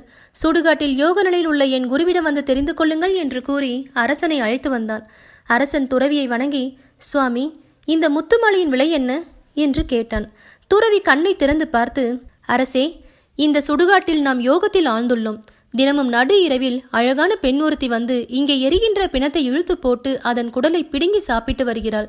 நேற்று இரவு கூட அந்த பெண் வந்தாள். அவள் யார் என்று தெரிந்து கொள்வதற்காக திரிசூலத்தை அவள் மார்பில் வைத்து அவளை விசாரித்தோம். அவள் பயந்து அழுது கொண்டே தன் பெயர் பத்மாவதி என்றும் பிணத்தின் குடலை தின்னாவிடில் தன்னுடைய பசி அடங்குவது இல்லை என்றும் கூறி தன்னுடைய கழுத்திலிருந்த முத்துமாலையை கழற்றி என் முன் போட்டுவிட்டு ஓடி போய்விட்டாள். இது ஒரு வியப்பான நிகழ்ச்சி. ஆகையால் இந்நகர அரசனாகிய உம்மிடம் தெரிவித்தோம். யோகியாகிய எமக்கு பொருள் எதற்கு? நீர் விரும்பினால் அந்த முத்துமாலை எடுத்துக்கொண்டு போகலாம். எமக்கு பொருள் தேவையில்லை என்றான். துறவியை வணங்கிவிட்டு முத்துமாலை எடுத்துக்கொண்டு அரசன் அரண்மனைக்கு சென்றான். தன் மகளை அழைத்து அவளுடைய முத்துமாலையை கொண்டு வருமாறு கூறினான் அரசன். அவள் ஒன்றும் புரியாமல் நின்று கொண்டிருந்தாள். மேலும் அவள் மார்பில் காயம் இருப்பதையும் அரசன் கண்டான். அவளிடம் முத்துமாலையை காட்டி, இது உன்னுடையது தானே என்று கேட்டார் அரசர். அதற்கு அவள் ஆம் என்று கூறி தலை குனிந்து நின்றாள். அரசன் உடனே அமைச்சனை அழைத்து நடந்த விவரங்களை கூறி இம்மாதிரி செய்கையுள்ள பெண்ணை என்ன செய்யலாம் என்று யோசனை கேட்டான். அமைச்சன், இத்தகைய பெண்ணை நாட்டை விட்டு துரத்தி விடுவதே நல்லது என்றான். மகளை துரத்திய பிறகு அவளுடைய தந்தையான அரசன் அதே ஏக்கத்தினால் இறந்து விட்டான். மகளையும் கணவனையும் இழந்த துக்கத்தினால் பத்மாவதியின் தாயும் இறந்து போனாள். இவ்வாறு அரசனும் அவள் மனைவியும் இறந்தது யாருடைய குற்றம் என்று வேதாளம் விக்ரமாதித்தனை கேட்டது. மந்திரி குமாரன் சொன்னபடி அரசகுமாரன் செய்தான். ஆனால் அரசன் காளிங்கராயன் அமைச்சன் தீர விசாரிக்காமல் சொன்னதால் தான் அரசன் பத்மாவதியை துரத்திவிட்டான். ஆகையால் அவர்கள் இருவரும் இறந்ததற்கு காரணம் அமைச்சனே என்று கதையை விடுவித்தான் விக்ரமாதித்தன். உடனே வேதாளம் கட்டவிழ்த்து கொண்டு ஓடிப்போய் மீண்டும் முருங்கை மரத்தில் ஏறிக்கொண்டது. வேதாளம் சொன்ன 3வது புதிர்கதை. திறமைசாலி யார்? ஆதிவிஷ்ணு என்னும் பிராமணன் அங்கே தேசத்தில் வாழ்ந்து வந்தான். அவனுக்கு 3 பிள்ளைகள் இருந்தார்கள். அவர்கள் மூவரும் யோகதானன் என்ற அரசனிடம் சென்று அரசாங்கத்தில் தங்களுக்கு ஏதாவது வேலை தருமாறு வேண்டிக் கொண்டனர். நீங்கள் எதில் தேர்ச்சி பெற்றவர்கள் என்று கூறினால் அதற்கு தேர்வு வைத்து ஏற்பாடு செய்கிறேன் என்றான் அரசன். ஒருவன், நான் உணவு உண்பதில் நிபுணன். அடுத்தவன், நான் தூக்கத்தில் திறமைசாலி. 3ஆமவன், பெண்களிடம் உரையாடுவதில் நான் வல்லவன் என்றான். அரசன் யோகநாதன் அம்மூவரையும் சோதிக்க எண்ணினார். உணவு நிபுணனை ஒரு பிராமணன் வீட்டில் சாப்பிடும்படி அனுப்பி வைத்தான். தூக்க நிபுணருக்கு ஒரு பஞ்சனை தயாரிக்க சொல்லி அதிலே மலர்களை தூவி தூங்கும்படி சொன்னான். 3ஆம் அவனை சிறந்த நடன மங்கையிடம் அனுப்பி உரையாட செய்தான். அடுத்த நாள் காலையில் அவர்கள் மூவரும் சபைக்கு வந்தார்கள். அரசனும் அவர்களை விசாரித்தான். நான் உண்ட உணவு சுடுகாட்டு நாற்றம் அடித்தது என்றான் உணவு நிபுணன். நான் உறங்கும் பொழுது என் உடல் முழுவதும் வலித்தது என்றான் தூக்கத்தில் திறமைசாலி. என்னுடன் உரையாடி கொண்டிருந்தவளின் உடலில் பால்வாடை வீசியது என்றான் பெண்களிடம் உரையாடுவதில் வல்லவன். அவர்கள் கூறியதை கேட்ட அரசன் உணவு நிபுணனுக்கு உணவளித்த பிராமணனை கூப்பிட்டு விசாரித்தான். அதற்கு அவன், அந்த அரிசி சுடுகாட்டு சாம்பலை உரமாக போட்ட நிலத்தில் விளைந்தது என்றான். அடுத்து பஞ்சனை ஏற்பாடு செய்தவனை கூப்பிட்டு விசாரித்தான். அந்த பஞ்சனையில் ஒரு மயிர் இருந்தது என்றான் அவன். 3ஆவதாக நடன மங்கையை கூப்பிட்டு விசாரித்தான். நான் இடையர் குலத்தை சேர்ந்தவள் என்றாள் அவள். அவர்கள் மூவரையும் பாராட்டி அரண்மனையில் அவர்களுக்கு வேலை கொடுத்தான் அரசன். அம்மூவரில் யார் திறமைசாலி என்று கேட்டது வேதாளம். உணவு உண்பதில் நிபுணனும் பெண்ணிடம் பேசுவதில் வல்லவனும் விழித்திருக்கும் நிலையில் தங்கள் சுகத்தை சிந்தித்தன. ஆனால் தூங்கும் பொழுது சுகத்தை உணர்ந்தவனே திறமைசாலி என்று விடுவித்தான் விக்ரமாதித்தன். உடனே வேதாளம் கட்டவிழ்த்து கொண்டு ஓடிப்போய் மீண்டும் முருங்கை மரத்தில் ஏறிக்கொண்டது. விக்ரமாதித்தன் அதை தொடர்ந்து போய் கட்டி தூக்கி கொண்டு வந்தான். வேதாளம் மறுபடியும் கதை சொல்லத் தொடங்கியது. வேதாளம் சொன்ன 4வது புதிர்கதை. எவனுக்கு பெண்ணை கொடுப்பது? அர்ஜுனசாமி என்னும் பிராமணன் மச்சிலை என்னும் கிராமத்தில் வாழ்ந்து வந்தான். மிக அழகானவள் என்று அனைவரும் பாராட்டிய ஒரு பெண் அவனுக்கு இருந்தாள். அர்ஜுனசாமி அழகுமிக்க தன் பெண்ணை நிலவரையில் வைத்து பாதுகாப்போடு வளர்த்து வந்தான். அந்த பெண்ணின் அழகை கேள்வியுற்ற 3 இளைஞர்கள் ஒரே சமயத்தில் அர்ஜுனசாமியிடம் வந்து தங்களுக்கு திருமணம் செய்து கொடுக்கும்படி கேட்டுக்கொண்டார். அவர்களில் யாராவது ஒருவருக்கு திருமணம் செய்து தருவதாக கூறினான் அர்ஜுனசாமி. இவ்வாறு இருக்கும்போது ஒரு அரக்கன் வந்து நிலவரையில் இருந்த பெண்ணை கவர்ந்து சென்று விட்டான். தன் மகளை எவனோ தூக்கி சென்றதால் அர்ஜுனசாமி கவலையோடு உட்கார்ந்திருந்தான். அந்த பெண்ணை மணந்து கொள்ள விரும்பி வந்த மூவரில் ஒருவனான ஞானி என்பவன் அப்பெண்ணை ஒரு அரக்கன் கவர்ந்து சென்றுள்ளதாக தன்னுடைய ஞான பார்வையால் அறிந்து கூறினான். உடனே இரண்டாவது இளைஞரான சூஸ்திவான் என்பவன் விமானம் ஒன்று தயாரித்து தருவதாகவும் அதில் ஏறிக்கொண்டு போய் அந்த பெண் இருக்கும் இடத்தை எளிதில் அடையலாம் என்று கூறினான். ஆனால் அரக்கனுடன் சண்டையிட வேண்டுமே, அதற்கு என்ன செய்வது என்று யோசித்தான். சூரன் என்னும் மூன்றாவது இளைஞன் விமானம் செய்து தந்தால் தான் அதில் ஏறிக்கொண்டு அரக்கனுடன் போர் செய்து பெண்ணை மீட்டு வருவதாக கூறினான். சூஸ்திவான் உடனே விமானம் ஒன்று தயாரித்து கொடுத்தான். சூரன் அதில் ஏறி சென்று அரக்கனுடன் போர் செய்து பெண்ணை மீட்டு வந்து பெற்றோரிடம் ஒப்படைத்தான். அம்மூவரில் அந்த பெண்ணை யாருக்கு திருமணம் செய்து கொடுக்க வேண்டும் என்று கேட்டது வேதாளம். பெண் இருக்கும் இடத்தை ஞான பார்வையால் அறிந்து கூறியவனும் விமானம் தயாரித்து கொடுத்தவனும் அவ்வளவு முக்கியமானவர்கள் அல்ல. வீரத்தீர செயலால் அரக்கனுடன் போரிட்டு பெண்ணை மீட்டு வந்தவனுக்கே திருமணம் செய்து கொடுக்க வேண்டும் என்று விடுவித்தார் விக்ரமாதித்தன். உடனே வேதாளம் கட்டவிழ்ந்து கொண்டு ஓடிப்போய் மீண்டும் முருங்கை மரத்தில் ஏறிக்கொண்டது. விக்ரமாதித்தன் அதை தொடர்ந்து போய் கட்டி தூக்கி கொண்டு வந்தான். வேதாளம் மறுபடியும் கதை சொல்ல தொடங்கியது. கதை. வேதாளம் சொன்ன இரண்டாவது புதிர்கதை. அவள் யாரை மணக்க வேண்டும்? சடகோபன் என்ற பிராமணன் பிரம்மச்சக்கர தெருவில் வாழ்ந்து வந்தான். அவனுக்கு சின்னியாள் என்னும் ஒரு மகள் இருந்தாள். அந்த பெண்ணை மணந்து கொள்வதற்காக 3 பிராமணர்கள் முன்வந்தார்கள். அவர்களில் ஒருவன் அந்த பெண்ணின் அண்ணனிடம் சென்று சின்னியாளை தனக்கு மனம் செய்து கொடுக்கும்படி கேட்டான். அதற்கு அவனும் சம்மதம் தெரிவித்தான். இரண்டாவது பிராமணன் சடகோபனின் மனைவியான பெண்ணின் தாயை பார்த்து கேட்டான். தன் மகன் இன்னொருவனுக்கு வாக்கு கொடுத்திருப்பது அவளுக்கு தெரியாது. ஆகையால் அவள் தன்னிடம் வந்து கேட்டவனுக்கு பெண்ணை தருவதாக ஒப்புக்கொண்டாள். மூன்றாவது பிராமணன் சடகோபனை கண்டு கேட்டாள். மற்ற இருவரும் வாக்கு கொடுத்திருந்தது அவனுக்கு தெரியாது. ஆகையினால் அவன் தன்னிடம் வந்து கேட்டவனுக்கே கொடுப்பதாக ஒப்புக்கொண்டான். பிறகு ஒரு நாள் பெண் வீட்டுக்கு 3 வந்தார்கள். அந்த பெண் தனக்குத்தான் தீர்மானிக்கப்பட்டிருக்கிறாள் என்று ஒவ்வொருவரும் வாதாடினார்கள். அவர்களுடைய சச்சரவை கண்ட அந்த பெண் சின்னியால் தற்கொலை செய்து கொண்டாள். அவளுடைய உடலை சுடுகாட்டில் எரித்தும் விட்டார்கள். அவளை மணந்து கொள்ள எண்ணி இருந்த 3 பிராமணர்களும் சுடுகாட்டுக்கு வந்தார்கள். ஒருவன் அப்பெண்ணின் எலும்பை எடுத்துக்கொண்டு கங்கையில் விடுவதற்காக சென்றான். மற்றொருவன் சுடலையில் இருந்த சாம்பலை காத்து வந்தான். இன்னொருவன் துறவியாகி போய்விட்டான். துறவியானவன் ஒரு நகரத்துக்கு போய் ஒரு பிராமணர் வீட்டில் பிச்சை கேட்டான். அந்த வீட்டுக்காரி வெளியே வந்து பார்த்தாள். ஒரு பிராமணன் பிச்சை கேட்டு நின்று கொண்டிருப்பதை கவனித்து அவனை சற்று பொறுத்திருக்கும்படி சொல்லிவிட்டு உள்ளே சென்றாள். அவளுடைய பிள்ளை ஏதோ குறும்பு செய்ததற்காக அவள் கோபம் கொண்டு அவனை தூக்கி நெருப்பில் போட்டு எரித்து விட்டாள். பிச்சை கேட்டு வந்த பிராமணன் வீட்டுக்காரியை கூப்பிட்டு, பிள்ளையை கொன்ற உன் வீட்டில் சாப்பிட மாட்டேன் என்று சொல்லி போக முயன்றான். உடனே சிறிது நேரம் இருக்க சொல்லிவிட்டு இறந்து போன பிள்ளையின் எலும்புகளையும் சாம்பலையும் சேர்த்து சஞ்சீவி மந்திரத்தை கூறி உயிர் பிழைக்க செய்தாள் வீட்டுக்காரி. அதை கண்ட பிராமணன் வியப்படைந்து அந்த சஞ்சீவி மந்திரத்தை தனக்கு அருளும்படி அவளை மன்றாடி கேட்டுக்கொண்டான். அவளும் அவனுக்கு கற்றுக் கொடுத்தாள். அதன் பிறகு அவன் விரைவாக பிரம்மச்சக்கரம் சுடுகாட்டுக்கு சென்று அங்கே சின்னியாளின் சாம்பலை காத்து கொண்டிருப்பவனிடம் விவரத்தை கூறினான். அப்பொழுது எலும்பை எடுத்துக்கொண்டு சென்றவனும் தற்செயலாக அங்கே வந்து சேர்ந்தான். 3 கூடி பேசி எலும்புகளையும் சாம்பலையும் ஒன்று சேர்த்து துறவி கற்றுக்கொண்டு வந்த சஞ்சீவி மந்திரத்தை கூறி சின்னியாளை உயிர் பெற்று எழுந்திருக்க செய்தான். அவள் எழுந்ததும் தன்னைத்தான் அவள் மணந்து கொள்ள வேண்டும் என 3 மீண்டும் சச்சரவில் ஈடுபட்டார்கள். நியாயமாக சின்னியாள் என்னும் அந்த பெண் யாரை மணந்து கொள்ள வேண்டும் என்று கேட்டது வேதாளம். எலும்பை எடுத்துக்கொண்டு கங்கைக்கு சென்றவன் அவளுக்கு பிள்ளை முறையாகும். மந்திரம் கூறி உயிர் பெற செய்தவன் அவளுக்கு தந்தை முறையாகும். சாம்பலை காத்து கொண்டிருந்தவனே அவளை மணந்து கொள்ள வேண்டும் என்று விடுவித்தான் விக்ரமாதித்தன். உடனே வேதாளம் கட்டவிழ்த்து கொண்டு ஓடிப்போய் மீண்டும் முருங்கை மரத்தில் ஏறிக்கொண்டது. விக்ரமாதித்தன் அதை தொடர்ந்து போய் கட்டி தூக்கி கொண்டு வந்தான். வேதாளம் மறுபடியும் கதை சொல்லத் தொடங்கியது. வேதாளம் சொன்ன 5வது புதிர்கதை. முதலில் அழைப்பவனே கணவன். சோமவேதி என்னும் நகரத்தை நீதி வம்சகேது என்னும் அரசன் ஆட்சி செய்து வந்தான். அவன் பத்ரகாளி கோவில் ஒன்றை கட்டி குடமுழுக்கும் செய்தான். குடமுழுக்கு விழாவை காண வந்திருந்த ஒரு பெண்ணை கண்டு ஒருவன் மனம் புரிந்து கொள்ள ஆசைப்பட்டான். அப்படி அந்த பெண்ணை மனம் புரிந்து கொள்ளும் வாய்ப்பு தனக்கு கிடைக்குமானால் பத்ரகாளிக்கு தன் உயிரை காணிக்கையாக செலுத்துவதாக சபதம் செய்து கொண்டான். சில நாட்களில் அவன் விரும்பியபடியே அந்த பெண்ணை அவன் திருமணம் செய்து கொண்டான். திருமணம் நிறைவேறிய சில நாட்களில் தன் தங்கையையும் மைத்துனனையும் அழைத்து செல்வதற்காக அண்ணன் வந்தான். இருவரையும் அழைத்து கொண்டு அவன் ஊருக்கும் புறப்பட்டான். போகும் வழியில் பத்ரகாளி கோவில் ஒன்றும் அதன் அருகில் ஒரு குளமும் இருந்தது. குளத்தில் இறங்கி 3 நீரை பருகிவிட்டு கரையில் சிறிது நேரம் இளைப்பாறுவதற்காக உட்கார்ந்தார்கள். அப்பொழுது காளியை வணங்கிவிட்டு வருவதாக சொல்லிவிட்டு பெண்ணின் கணவன் கோயிலுக்கு சென்றான். அவன் போய் வெகு நேரமாகியும் திரும்பி வராததால் பெண்ணின் அண்ணன் தான் போய் மைத்துனனை அழைத்து வருவதாக சொல்லிவிட்டு கோயிலுக்கு சென்றான்.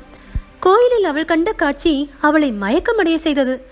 அங்கே அண்ணனும் கணவனும் கழுத்து அறுபட்டு கிடந்தார்கள். அந்த கோர காட்சியை கண்ட அவளும் தன் உயிரை போக்கிக் கொள்ள வாளை எடுத்து தன் கழுத்தை வெட்டி கொள்ள முற்பட்டாள். அப்பொழுது காளி நேரில் தோன்றி அவளை தடுத்து, உனக்கு என்ன வரம் வேண்டும் கேள் என்றாள். இறந்து கிடக்கும் என் கணவனையும் என் அண்ணனையும் உயிர்ப்பித்து கொடுக்க வேண்டும் என வேண்டிக் கொண்டாள். அப்படியே ஆகட்டும், ஆனால் நீ அவர்களுடைய தலைகளை எடுத்து அவர்களுடைய உடலில் பொறித்துவிடு, நான் உயிர்ப்பிக்கிறேன் என்றாள் காளிதேவி. உடனே அவள் பதற்றத்தோடு அண்ணனுடைய தலையை கணவனுடைய உடலிலும் கணவனுடைய தலையை அண்ணனுடைய உடலிலுமாக மாற்றி பொருத்திவிட்டாள். காளிதேவியும் அவள் பொருந்தியபடியே அவர்களை உயிர்ப்பித்து விட்டாள். அவர்கள் இருவரும் உயிர் பெற்று எழுந்த பிறகே தன்னுடைய தவறை உணர்ந்தாள் அந்த பெண். இப்பொழுது அந்த பெண் அவ்விருவரில் யாரை கணவனாக கொள்ள வேண்டும் என்று கேட்டது வேதாளம். உயிர் பெற்ற அவ்விருவரில் எவன் முதலில் அவளை தன் மனைவி என்று அழைக்கின்றானோ அவனையே அவள் கணவனாக கொள்ள வேண்டும் என்று விடுவித்தான் விக்ரமாதித்தன். உடனே வேதாளம் கட்டவிழ்த்து கொண்டு ஓடிப்போய் மீண்டும் முருங்கை மரத்தில் ஏறிக்கொண்டது. விக்ரமாதித்தன் அதை தொடர்ந்து போய் கட்டி தூக்கி கொண்டு வந்தான். வேதாளம் மறுபடியும் கதை சொல்ல தொடங்கியது. வேதாளம் சொன்ன 6வது புதிர்கதை. மனைவிக்கு உரிமை இல்லை. விக்ரமசிம்மன் என்னும் அரசன் பாடாளிபுரத்தை ஆட்சி செய்து வந்தான். அவனுக்கு பராக்கிரமசிம்மன் என்ற மகன் ஒருவன் இருந்தான். இளவரசனான அவன் பஞ்சவர்ண கிளி ஒன்றை வளர்த்து வந்தான். அது ஆண் கிளி.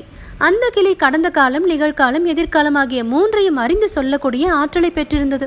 ஒரு நாள் இளவரசன் கிளியிடம், எனக்கு எப்பொழுது திருமணம் நடைபெறும் என்று கேட்டான். இளவரசே, வேதபுரி அரசன் மகாதரன் தன்னுடைய ஒரே பெண்ணான ராக்கசியை கன்னி மாடத்தில் வைத்து வளர்த்து வருகிறான். அந்த பெண்ணிடம் பஞ்சவர்ண பெட்டை கிளி ஒன்று உள்ளது. அதுவும் என்னை போலவே 3 காலங்களையும் அறிந்து சொல்லும் ஆற்றல் வாய்ந்தது. ஒரு நாள் ராக்கசி அப்பெட்டை கிளியை பார்த்து, எனக்கு எப்பொழுது திருமணமாகும் என்று கேட்டாள். அதற்கு அக்கிளி, நீ தானாகவே சென்று பாடலிபுரத்து இளவரசனுக்கு மனைவியாவாய் என்று கூறியது. கிளி கூறியதை ராக்கசி உடனே தன் தந்தையிடம் தெரிவித்தாள். அரசன் மகாதரன் கிளியின் ஆற்றலை அறிந்தவன். ஆகவே கிளியின் வார்த்தை பொய்க்காது என்று கூறி தன் மகளை அழைத்து கொண்டு பாடலிபுரம் நோக்கி வந்து கொண்டிருக்கிறான். நாளை காலையில் அவர்கள் அனைவரும் இங்கு வந்து சேர்வார்கள். பிறகு நல்ல நாளில் உனக்கும் அவளுக்கும் திருமணம் சிறப்பாக நிகழும் என்று கூறியது கிளி. மறுநாள் காலையில் அரசன் மகாதரன் தன்னுடைய பெண் ராக்கசியிடம் விக்ரமசிம்மன் அரண்மனைக்கு வந்து சேர்ந்தான். பராக்கிரமசிம்மனுக்கும் ராக்கசிக்கும் விமரிசையாக திருமணம் நிறைவேறியது. ராக்கசி புறப்பட்டு வரும்பொழுதே கூடவே தன்னுடைய பெட்டை கிளியையும் கொண்டு வந்திருந்தாள். அதை இளவரசனுடைய ஆண்கிளியிடம் ஒரே கூண்டில் அடைத்து வைத்திருந்தாள். ஆண்கிளி ஒரு நாள் பெண் கிளியின் அருகில் நெருங்கி சென்றது. அதை கண்ட பெண் கிளி விலகி நின்று, என் அருகில் வராதே, ஆண்களையே நம்பக்கூடாது என்றது. உன் அருகில் நான் வந்தேனா? அது என்னுடைய தவறு, பெண்களையே நம்பவே கூடாது என்றது ஆண்கிளி. கிளிகளின் சச்சரவை கவனித்துக் கொண்டிருந்த இளவரசன் பெண் கிளியை பார்த்து, ஆண்களையே நம்பக்கூடாது என்று நீ சொன்னதன் காரணம் என்ன என்று கேட்டான். பெண்கிளி சொன்ன கதை. இளவரசே, அபயஸ்த நகரை சேர்ந்த வால்மீகன் செட்டி என்பவனுக்கு தர்க்கேசரன் என்னும் ஒரு மகன் இருந்தான். அவன் பெற்றோரின் சொல்லை கேட்காமல் மனம் போன போக்கில் திரிந்து வந்தான். தந்தை தேடிய செல்வத்தை விலைமகளுக்கு கொடுத்து வீண் செலவு செய்து கொண்டிருந்தான். அதனால் வால்மீகன் செட்டி கோபமுற்று மகனை வீட்டை விட்டே துரத்திவிட்டான். வீட்டை விட்டு வெளியேறிய தர்க்கேசரன் அழகாபுரியில் உள்ள ஆடன் செட்டி வீட்டை அடைந்தான். அவனை தன் வீட்டில் இருக்க செய்து தன் மகள் அலங்காரவள்ளியை அவனுக்கு திருமணம் செய்து வைத்து ஏராளமான பொன்னையும் பொருளையும் சீதனமாக கொடுத்தான் ஆடன் செட்டி. சில நாட்களுக்கு பிறகு தன்னுடைய பெற்றோரை பார்த்து வருவதாக கூறி மனைவியையும் உடன் அழைத்து கொண்டு புறப்பட்டான் தர்க்கேசரன். வழியில் அவனுக்கு மீண்டும் தாசி நினைவு உண்டாயிற்று. உடனே தன் மனைவியிடம், அன்பே, வழியில் திருடர் பயம் அதிகம், ஆகையால் உன்னுடைய நகையை கலற்றி என்னிடம் கொடுத்துவிடு என்றான். அலங்காரவள்ளியும் வஞ்சனை இல்லாமல் கணவனை நம்பி அவன் சொன்னபடி நகைகளை எல்லாம் அவனிடம் கொடுத்தாள். அதன்பின் அவளை பாலும் கிணற்றில் தள்ளிவிட்டு விலைமகள் வீட்டை நாடி சென்று விட்டான் அவன். கணவனால் கிணற்றில் தள்ளப்பட்ட அலங்காரவள்ளியின் கூக்குரலை கேட்டு அவ்வழியாக சென்றவர்கள் அவளை கரையேற்றி விட்டார்கள். அவள் திரும்பி தாய் வீடு வந்து சேர்ந்தாள். தன்னுடைய நகைகளை திருடர்கள் பறித்து கொண்டு கணவனை கட்டி இழுத்து கொண்டு போய்விட்டதாக தன் பெற்றோரிடம் அவள் உண்மையை மறைத்து கூறினாள். மனைவிடமிருந்து பறித்து சென்ற நகைகளை எல்லாம் விற்று தீர்த்துவிட்டு மறுபடியும் தன் பெற்றோரை நாடி சென்றான் தர்க்கேசரன். ஆனால் அவனை அங்கே சேர்த்து கொள்ள மறுத்துவிட்டார்கள். ஆகையால் அவன் மீண்டும் மாமனார் வீட்டுக்கே வந்தான். ஆனால் அங்கே தன்னுடைய மனைவி இருப்பதைக் கண்டு திரும்பி போக முயன்றான். அவள் கிணற்றிலே இறந்து போயிருப்பாள் என்று அவன் நினைத்திருந்தான். கணவன் திரும்பி செல்வதைக் கண்ட அவன் மனைவி ஓடி வந்து அவனை தடுத்தாள். அவன் செய்த துரோகத்தையும் கொடுமையையும் தன் பெற்றோரிடம் தெரிவிக்கவில்லை என்றும் அதற்கு மாறாக தன்னுடைய நகைகளை திருடர்கள் பறித்து கொண்டு கணவனை கட்டி இழுத்து சென்று விட்டதாக தன் பெற்றோரிடம் கூறியிருப்பதாகவும் அவள் சொன்னாள். மேலும் அவனை எதிர்பார்த்து கொண்டிருப்பதாகவும் சொன்னாள். தான் கொடுமை அழைத்த போதிலும் தன்னை பற்றி நல்ல முறையில் மனைவி சொல்லியிருப்பதை கருதி அவன் துணிந்து வீட்டுக்குள் சென்றான். ஆரன் செட்டிக்கும் அவன் மனைவிக்கும் தங்கள் மருமகன் உயிரோடு திரும்பி வந்ததைக் கண்டு மகிழ்ச்சி பொங்க அவனை வரவேற்று உபசரித்தார்கள். சில நாட்களுக்கு அங்கே தங்கியிருந்தான். மறுபடியும் அவனுடைய எண்ணம் விலைமகளிடம் சென்றது. ஆனால் அவர்களுக்கு கொடுப்பதற்கு அவனிடம் ஒரு பொருளும் இல்லை. வேறு வழியும் இல்லாமையால் தன்னுடைய மனைவி அலங்காரவல்லியை கொன்று அவளுடைய நகைகளை எடுத்துக்கொண்டு ஓடிவிட்டான். ஆகையால் தான் ஆண்களையே நம்பக்கூடாது என்று கூறினேன் என்று சொல்லியது பெண்கிளி. அதை கேட்டதும் இளவரசன் ஆண்கிளியிடம், பெண்களை நம்பவே கூடாது என்று நீ சொன்னதன் காரணம் என்ன என்று கேட்டான். ஆண்கிளி சொன்ன கதை. அரிட்டபுரத்தை தர்மசேகரன் என்னும் அரசன் ஆட்சி செய்தான். அங்கே கணவர்த்தன் என்னும் கோமூட்டி ஒருவன் இருந்தான். அவனுடைய ஒரே மகளை தன்னுடைய இனத்திலே ஒருவனுக்கு திருமணம் செய்து முடித்தான். அந்த பெண் தன் கணவனுடன் அவனுடைய சொந்த ஊருக்கு சென்றாள். சில மாதங்களுக்கு பிறகு தொழிலை கருதி அவளுடைய கணவன் வெளிநாட்டுக்கு சென்றான். அவன் சென்ற பிறகு அவளுக்கும் ஒரு பிராமணனுக்கும் கள்ள தொடர்பு ஏற்பட்டது. வெளிநாடு சென்றிருந்த கணவன் திரும்பி வந்தான். கணவனை கண்டதும் மகிழ்ச்சி அடைந்தவளைப் போல் நடித்து அவனுக்கு பணிவிடைகள் செய்தாள். அன்று இரவு கணவன் அருகில் படுத்து கொண்டிருந்தான். நடு இரவில் எழுந்து தனக்கும் பிராமணனுக்கும் தூதாக இருந்தவரிடம் சென்று, என்னுடைய ஆசை நாயகனை அழைத்து வந்து என் படுக்கை அறைக்கு மேற்கு பகுதியில் இருக்க சொல்லிவிட்டு என்னிடம் வந்து ரகசியமாக சொல் என்று கூறிவிட்டு மறுபடியும் வந்து கணவன் அருகில் படுத்துக்கொண்டாள். அப்பொழுது நகர காவலர்கள் அந்த தெரு வழியாக வந்தவர்கள் வீட்டின் ஒரு மூலையில் மறைந்திருந்த பிராமணனை திருடன் என்று கருதி அவன் மீது அம்பு எய்தார்கள். அம்பால் அடிபட்ட பிராமணன் மரண வேதனை துடித்தான். தூது சென்றவள் வந்து சொன்னதும் ஆசை நாயகனை காண ஆவலோடு விரைந்து சென்றாள். அவன் அம்பால் அடிபட்டு மரண வேதனையில் இருப்பது அவளுக்கு தெரியாது. ஆகையால் இருட்டில் அவன் இருக்கும் இடம் சென்று அவனை தட்டி கழுவி முத்தமிட்டாள். வாயை பிளந்து உயிர் போகும் தருணத்தில் இருந்த பிராமணனின் வாயில் அவள் மூக்கு படிந்ததால் தன்னுடைய வேதனையில் அவளுடைய மூக்கை கடித்தபடியே உயிர் துறந்தான். அவசரத்தில் தன்னுடைய மூக்கை அவன் வாயிலிருந்து விடுவிக்கும் போது மூக்கு கடிபட்டு துண்டாகிவிட்டது. தனக்கு நேர்ந்த விபத்தை எண்ணி உடனே ஒரு பாக்கு வெட்டியை எடுத்து மூக்கிலிருந்து வடிந்த ரத்தத்தை அதில் தடவி கணவன் படுக்கைக்கு அருகில் போட்டாள். உடனே ஐயையோ என்னை கொல்லுகிறானே என்று கூக்குரலிட்டாள். அவளுடைய கூச்சலை கேட்டு பலரும் ஓடி வந்தார்கள். அவர்களிடம் தன் கணவன் பாக்கு வெட்டியால் தன்னுடைய மூக்கை வெட்டிவிட்டதாக சொல்லி அழுதாள். கணவர்த்தகன் தன் மகளை கூட்டிக் கொண்டு அரச சபைக்கு போய், அரசே, என்னுடைய பெண்ணின் மூக்கை அவள் கணவன் அறுத்துவிட்டான் என்று முறையிட்டான். அரசே, நான் அயர்ந்து தூங்கிக் கொண்டிருந்தேன். அவளுடைய கூச்சலை கேட்ட பிறகே நான் விழித்தெழுந்தேன். அவளுடைய மூக்கை நான் அறுக்கவில்லை. அவள் கூறுவது முற்றிலும் பொய் என்று கூறினான் அவள் கணவன். அரசன் வேறு யாரையும் விசாரிக்காமல் பெண்ணின் மூக்கை அறுத்த அவள் கணவனுக்கு தூக்கு தண்டனை விதித்தான். நகர காவலர்கள் அப்பொழுது அங்கே வந்து, நேற்று இரவு காவல் புரிந்து வரும்பொழுது கோமூட்டி வீட்டு மூலையில் மறைந்திருந்த ஒருவன் மீது அம்பு விடுத்தோம். அப்பொழுது இந்த பெண் வந்து அவனை கட்டி தழுவினாள். பிறகு வீட்டுக்குள் போய் கூக்குரல் எழுப்பினாள். அம்பு அடிப்பட்டவன் யார் என்று அருகில் சென்று பார்த்தோம். அவன் ஒரு பிராமணன். அவன் வாயில் இவளுடைய அறுபட்ட மூக்கு துண்டு இன்னும் இருக்கிறது. இவளுடைய ஆசை நாயகனாக இருக்கலாம். அவனுடைய சடலத்தை எடுத்து வந்திருக்கிறோம் என்று விவரமாக கூறினார்கள். காவலர்கள் கூறியதை கேட்டதும் அரசன் வெளியே வந்து அந்த பிணத்தை பார்த்தான். உண்மை தெரியலாயிற்று. முன்பளித்த தீர்ப்பை மாற்றி அவள் கணவனை விடுதலை செய்து அந்த பெண்ணை நெருப்பில் போட்டு எரித்து விடும்படி கூறினான் அரசன். ஆதலால் தான் பெண்களையே நம்பக்கூடாது என்று கூறினேன் என்று சொல்லியது ஆண்கிளி. 2 கிளிகளில் எது சொன்னது நியாயம் என்று கேட்டது வேதாளம். மனைவியை என்ன வேண்டுமானாலும் செய்ய கணவனுக்கு உரிமை உண்டு. ஆனால் கணவன் செய்வதை கேட்க மனைவிக்கு உரிமை இல்லை என்று விக்ரமாதித்தன் சொன்னான். உடனே வேதாளம் கட்டவிழ்த்து கொண்டு ஓடி போய் மீண்டும் முருங்கை மரத்தில் ஏறிக்கொண்டது. விக்ரமாதித்தன் அதை தொடர்ந்து போய் கட்டி தூக்கி கொண்டு வந்தான். வேதாளம் மறுபடியும் கதை சொல்லத் தொடங்கியது. வேதாளம் சொன்ன 7வது புதிர்கதை. யாருடைய செய்கை சிறந்தது? சுக்ரீவன் என்னும் அரசன் சரபம் என்ற நகரத்தை ஆட்சி செய்தான். வீரவர்த்தனன் என்னும் பிராமணன் அரசரிடம் சென்று தனக்கு ஒரு வேலை கொடுக்கும்படி கேட்டுக்கொண்டான். அவனுடைய வீரத்தை பற்றி திருப்தி அடைந்த அரசன் அவனை அரண்மனை வாயில் காவலனாக நியமித்தான். அரசன் உப்பரிகையில் ஒரு நாள் இரவு தூங்கிக் கொண்டிருந்தான். அப்பொழுது ஊருக்கு வெளியே ஒரு பெண்ணின் அழுகுரல் கேட்டது.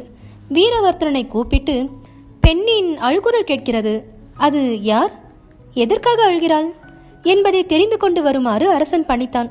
வீரவர்த்தனன் அழுகுரல் கேட்ட திசையை நோக்கி போய் நகரத்தின் எல்லையை அடைந்தான். அங்கே அழுது கொண்டிருந்த பெண்ணை பார்த்து, நீ யார், ஏன் அழுகிறாய் என்று விசாரித்தான் வீரவர்த்தனன். நான் பூமி தேவி. இந்த நகரத்து அரசனின் வலது தோளில் அமர்ந்துள்ளேன். அரசன் இன்னும் 3 நாட்களில் இறந்து விடுவான். பிறகு நான் எங்கே போய் வாழ்வது என்று தெரியாமல் அழுகிறேன் என்றாள் அந்த பெண். அதை கேட்ட வீரவர்த்தனன், அரசனுடைய மரணத்தை தடுப்பதற்கு ஏதாவது வழி இருக்கிறதா என்று கேட்டான். வழி இருக்கிறது, ஆனால் அதை செய்யக்கூடியவர்கள் கிடைப்பதுதான் அரிது என்றாள் அந்த பெண். நீ அதை பற்றி கவலையுற வேண்டாம், வழியை கூறு, அது எதுவானாலும் நான் செய்கிறேன் என்றான் வீரவர்த்தனன். துர்க்கை அம்மன் கோயில் ஒன்று இங்கே உள்ளது. 16 வயதுள்ள ஆண் பிள்ளையை அந்த துர்கைக்கு பலியிட்டால் அரசன் மரணத்திலிருந்து தப்பிக்கலாம் என்றாள் அந்த பெண்.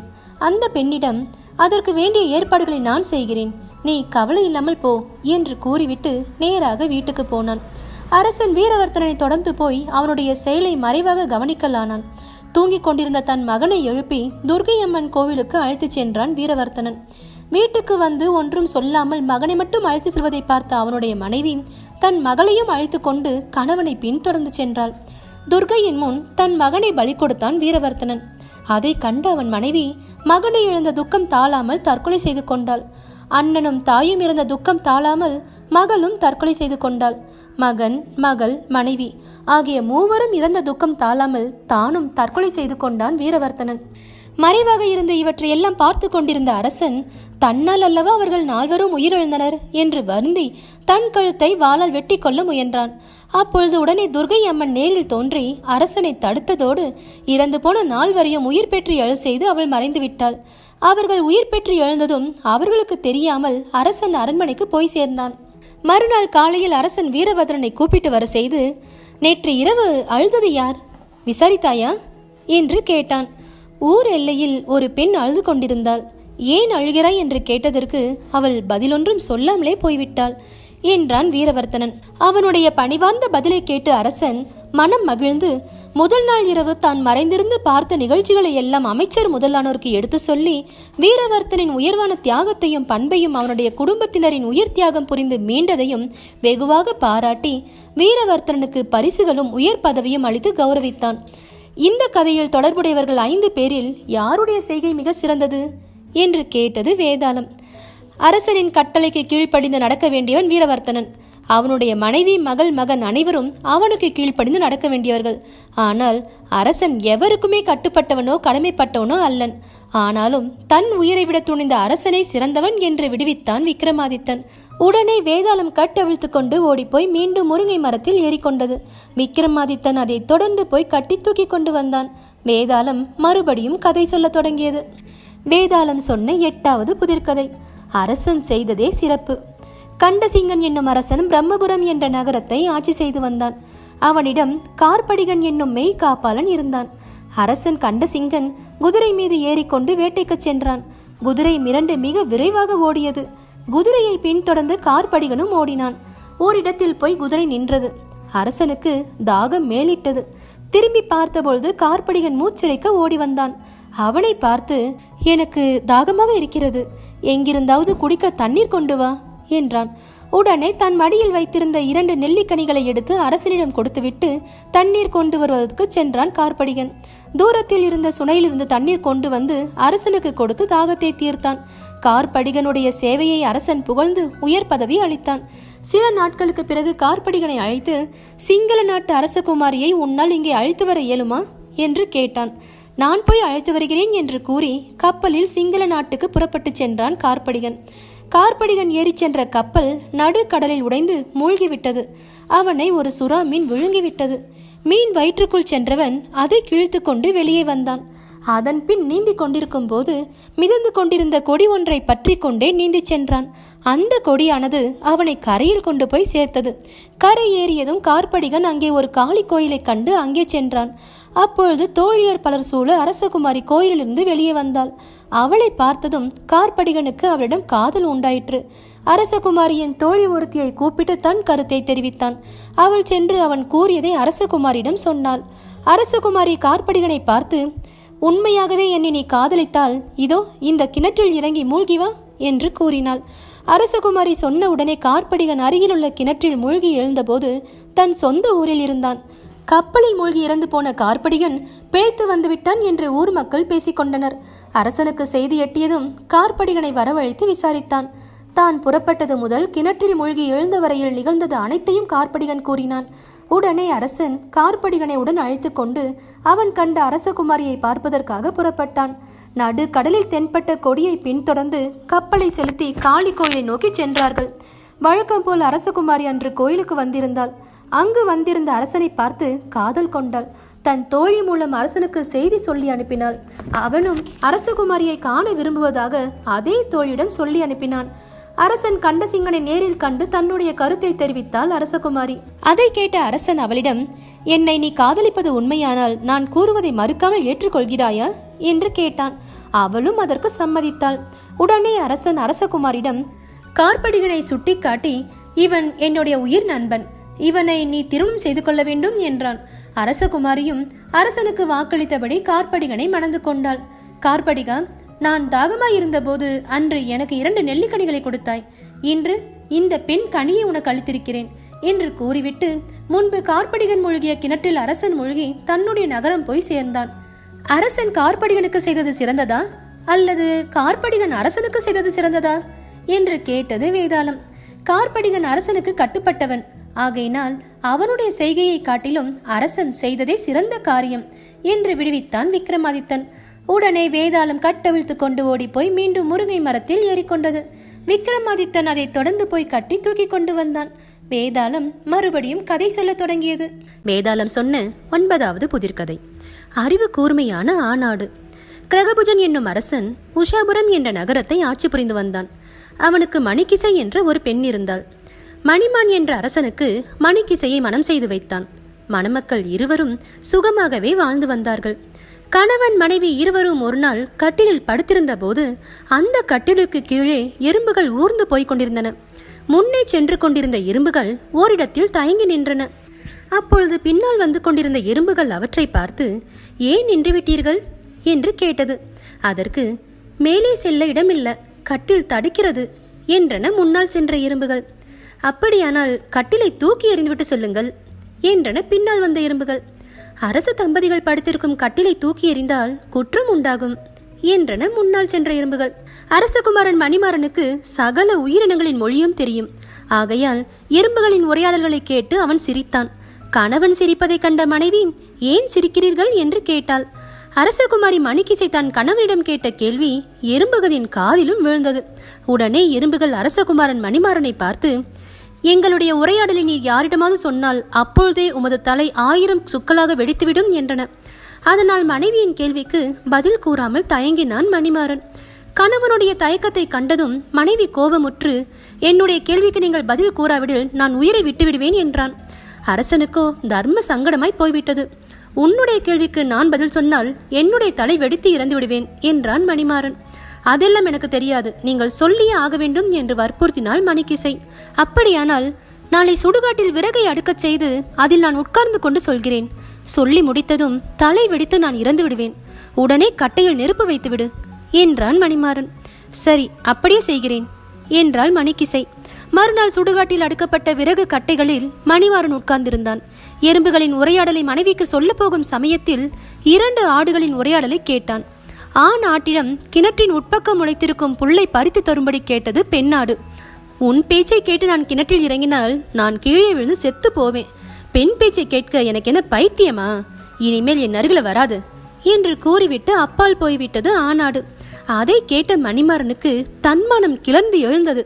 அடுக்கப்பட்ட கட்டையிலிருந்து கீழே இறங்கி மனைவியிடம், தீயவளே, என் மரணத்தை பற்றி கவலையுறாத உன்னிடம் எறும்புகள் கூறிய ரகசியத்தை கூற வேண்டியது என்ன அவசியமா?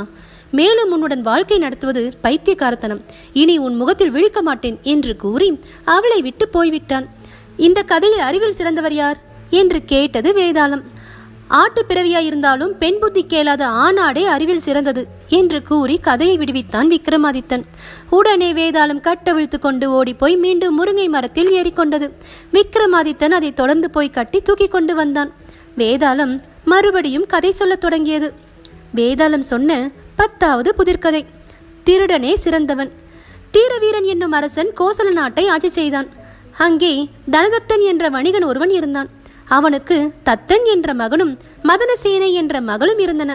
தன் மகள் மதனசேனையை சமுத்திரகுப்தன் என்பவனுக்கு திருமணம் செய்து கொடுப்பதாக நிச்சயிக்கப்பட்டிருந்தது. ஒரு நாள் மதனசேனை பந்து விளையாடி கொண்டிருக்கும் போது தத்தனுடைய தோழனான தர்ம தத்தன் அவளை சந்தித்து அவளிடம் ஆசை கொண்டு தனக்கு ஒரு முத்தம் தரும்படி அவளை கேட்டான். அதற்கு அவள், எனக்கு திருமணம் நிச்சயிக்கப்பட்டிருக்கிறது. இப்பொழுது உன்னுடைய விருப்பத்தை நிறைவேற்றினால் என் கன்னித்தன்மை மாசுபடும். திருமணம் நிகழ்ந்ததும் என் கணவன் என்னை தொடுவதற்கு முன் உன்னுடைய விருப்பத்தை நிறைவேற்றுகிறேன் என்றாள் மதனசேனை. மதனசேனைக்கும் சமுத்திரதத்தனுக்கும் திருமணம் சிறப்பாகவே நிறைவேறியது. முதல் இரவில் தன் கணவனிடம், சில நாட்களுக்கு முன் என் சகோதரரின் நண்பன் என்னை முத்தமிட விரும்பினான். ஆனால் அப்பொழுது என் திருமணம் நிறைவேறியதும் உங்களை தொடுவதற்கு முன் அவனுடைய கோரிக்கை நிறைவேற்றுவதாக வாக்களித்துள்ளேன். ஆகவே நான் கொடுத்த வாக்கு தவறாமல் நடந்து கொள்ள எனக்கு உத்தரவு தர வேண்டும் என்று கேட்டுக்கொண்டாள். தன்னுடைய மனைவியின் கள்ளங்கபடற்ற குணத்தை கண்டு வியந்து அவளுக்கு விடை கொடுத்தான் கணவன். மதனசேனை நடு இரவில் தர்மதத்தன் வீட்டை நோக்கி போய்க் கொண்டிருந்தாள். வழியில் ஒரு திருடன் அவளை வழிமறித்தான். அவள் பயந்து தன்னுடைய நகைகளை எல்லாம் கழற்றி அவனிடம் கொடுத்தாள். ஆனால் அவன் அதை வாங்க மறுத்துவிட்டு தனக்கு ஒரு முத்தம் தரும்படி கேட்டுக்கொண்டான். அவள் தான் போகும் காரியத்தை அவனிடம் கூறிவிட்டு திரும்பும் போது அவன் கோரிக்கையை நிறைவேற்றுவதாக சொன்னாள். திருடனும் அவள் கூறியதை ஏற்று அவளை போகும்படி கூறினான். பிறகு அவள் தர்மதத்தன் வீட்டை அடைந்து தன்னுடைய வாக்கை நிறைவேற்ற தான் வந்திருப்பதாக கூறினாள். அவளுடைய நேர்மையை கண்டு தர்மதத்தன் பயந்து நடுங்கிவிட்டான். அவளை தன் சகோதரியாக பாவித்து மரியாதையுடன் திருப்பி அனுப்பி வைத்தான். மதனசேனை திரும்பி வரும் வழியில் திருடனை கண்டு தர்மதத்தன் வீட்டில் நிகழ்ந்ததை கூறினாள். திருடனும் அவளுடைய உறுதியையும் நேர்மையையும் பாராட்டி மேலும் தன்னிடம் இருந்த நகைகளை அவளுக்கு பரிசாக அளித்து மரியாதையோடு அவளை அனுப்பி வைத்தான். மதனசேனை வீட்டுக்கு வந்து கணவனிடம் நடந்தவற்றை கூறி திருடன் பரிசாக அளித்த நகைகளை காட்டினாள். கணவன் சமுத்திரதத்தன் மனைவியின் நேர்மையை கண்டு மகிழ்ந்து அவளை மிகவும் பாராட்டினான். இக்கதையில் வரும் மதனசேனையின் கணவன், நண்பன், திருடன் ஆகிய மூவரில் யார் சிறந்தவர் என்று கேட்டது வேதாளம். மதனசேனையின் உறுதியை பாராட்டி தன் கையில் இருந்த நகைகளை பரிசாக அளித்த திருடனை சிறந்தவன் என்று கதையை விடுவித்தான் விக்ரமாதித்தன். உடனே வேதாளம் கட்டவிழ்த்து கொண்டு ஓடிப்போய் மீண்டும் முருங்கை மரத்தில் ஏறிக்கொண்டது. விக்ரமாதித்தன் அதை தொடர்ந்து போய் கட்டி தூக்கி கொண்டு வந்தான். வேதாளம் மறுபடியும் கதை சொல்லத் தொடங்கியது. வேதாளம் சொன்ன 11வது புதிர்கதை. நுட்ப உணர்ச்சியுடையவள் யார்? வம்சகேது என்னும் அரசன் வில்லின் நகரத்தை ஆட்சி செய்தான். அவனுக்கு 3 மனைவியர் இருந்தன. அரசன் ஒரு நாள் மூத்த மனைவியோடு பூந்தோட்டத்தில் உலாவிக் கொண்டிருந்தாள். அப்பொழுது அவளுடைய கூந்தலில் சூடியிருந்த மலரை ஒரு வண்டு வந்து மொய்த்தது. வண்டை பார்த்ததும் மூச்சித்து விழுந்து விட்டாள் மனைவி. மற்றொரு நாள் அரசன் தன்னுடைய 2வது மனைவியோடு நிலா வெளிச்சத்தில் அமர்ந்து உரையாடி கொண்டிருந்தான். நிலா வெளிச்சத்தால் அவள் மேனி அப்பொழுது கொப்பளித்து விட்டது. பிறகு ஒரு நாள் 3வது மனைவியோடு அந்த புறத்தில் அரசன் உல்லாசமாக இருந்தான். அப்பொழுது உலக்கை இடிக்கும் சத்தம் கேட்டது. அதனால் அவளுடைய விரல்கள் கண்ணி போய்விட்டன. அரசனுடைய 3 மனைவியரில் யார் நுட்ப உணர்ச்சி உடையவள் என்று கேட்டது வேதாளம். உலக்கை சத்தம் கேட்டு விரல்கள் கண்ணி போன 3வது மனைவியே நுட்ப உணர்ச்சி உடையவள் என்று கதையை விடுவித்தான் விக்ரமாதித்தன். உடனே வேதாளம் கட்டவிழ்த்து கொண்டு ஓடி மீண்டும் முருங்கை மரத்தில் ஏறிக்கொண்டது. விக்ரமாதித்தன் அதை தொடர்ந்து போய் கட்டி தூக்கி கொண்டு வந்தான். வேதாளம் மறுபடியும் கதை சொல்லத் தொடங்கியது. வேதாளம் சொன்ன 12வது புதிர்கதை. அரசனின் சீரழிவுக்கு அமைச்சனே காரணம். வம்சமார்க்கன் என்ற அரசன் வாரணாபுரத்தை ஆட்சி செய்தான். அவனுடைய மனைவி சந்திரவதனை மிகவும் அழகு வாய்ந்தவள். அவளுடைய கவர்ச்சியில் உள்ளத்தை பறிகொடுத்து அரசாங்க அலுவல்களை கவனியாமல் எப்பொழுதும் அந்த புறமே கதி என்று கிடந்தான் அரசன். அதனால் அரசாங்க அலுவல்களை எல்லாம் அமைச்சனை கவனித்து வந்தான்.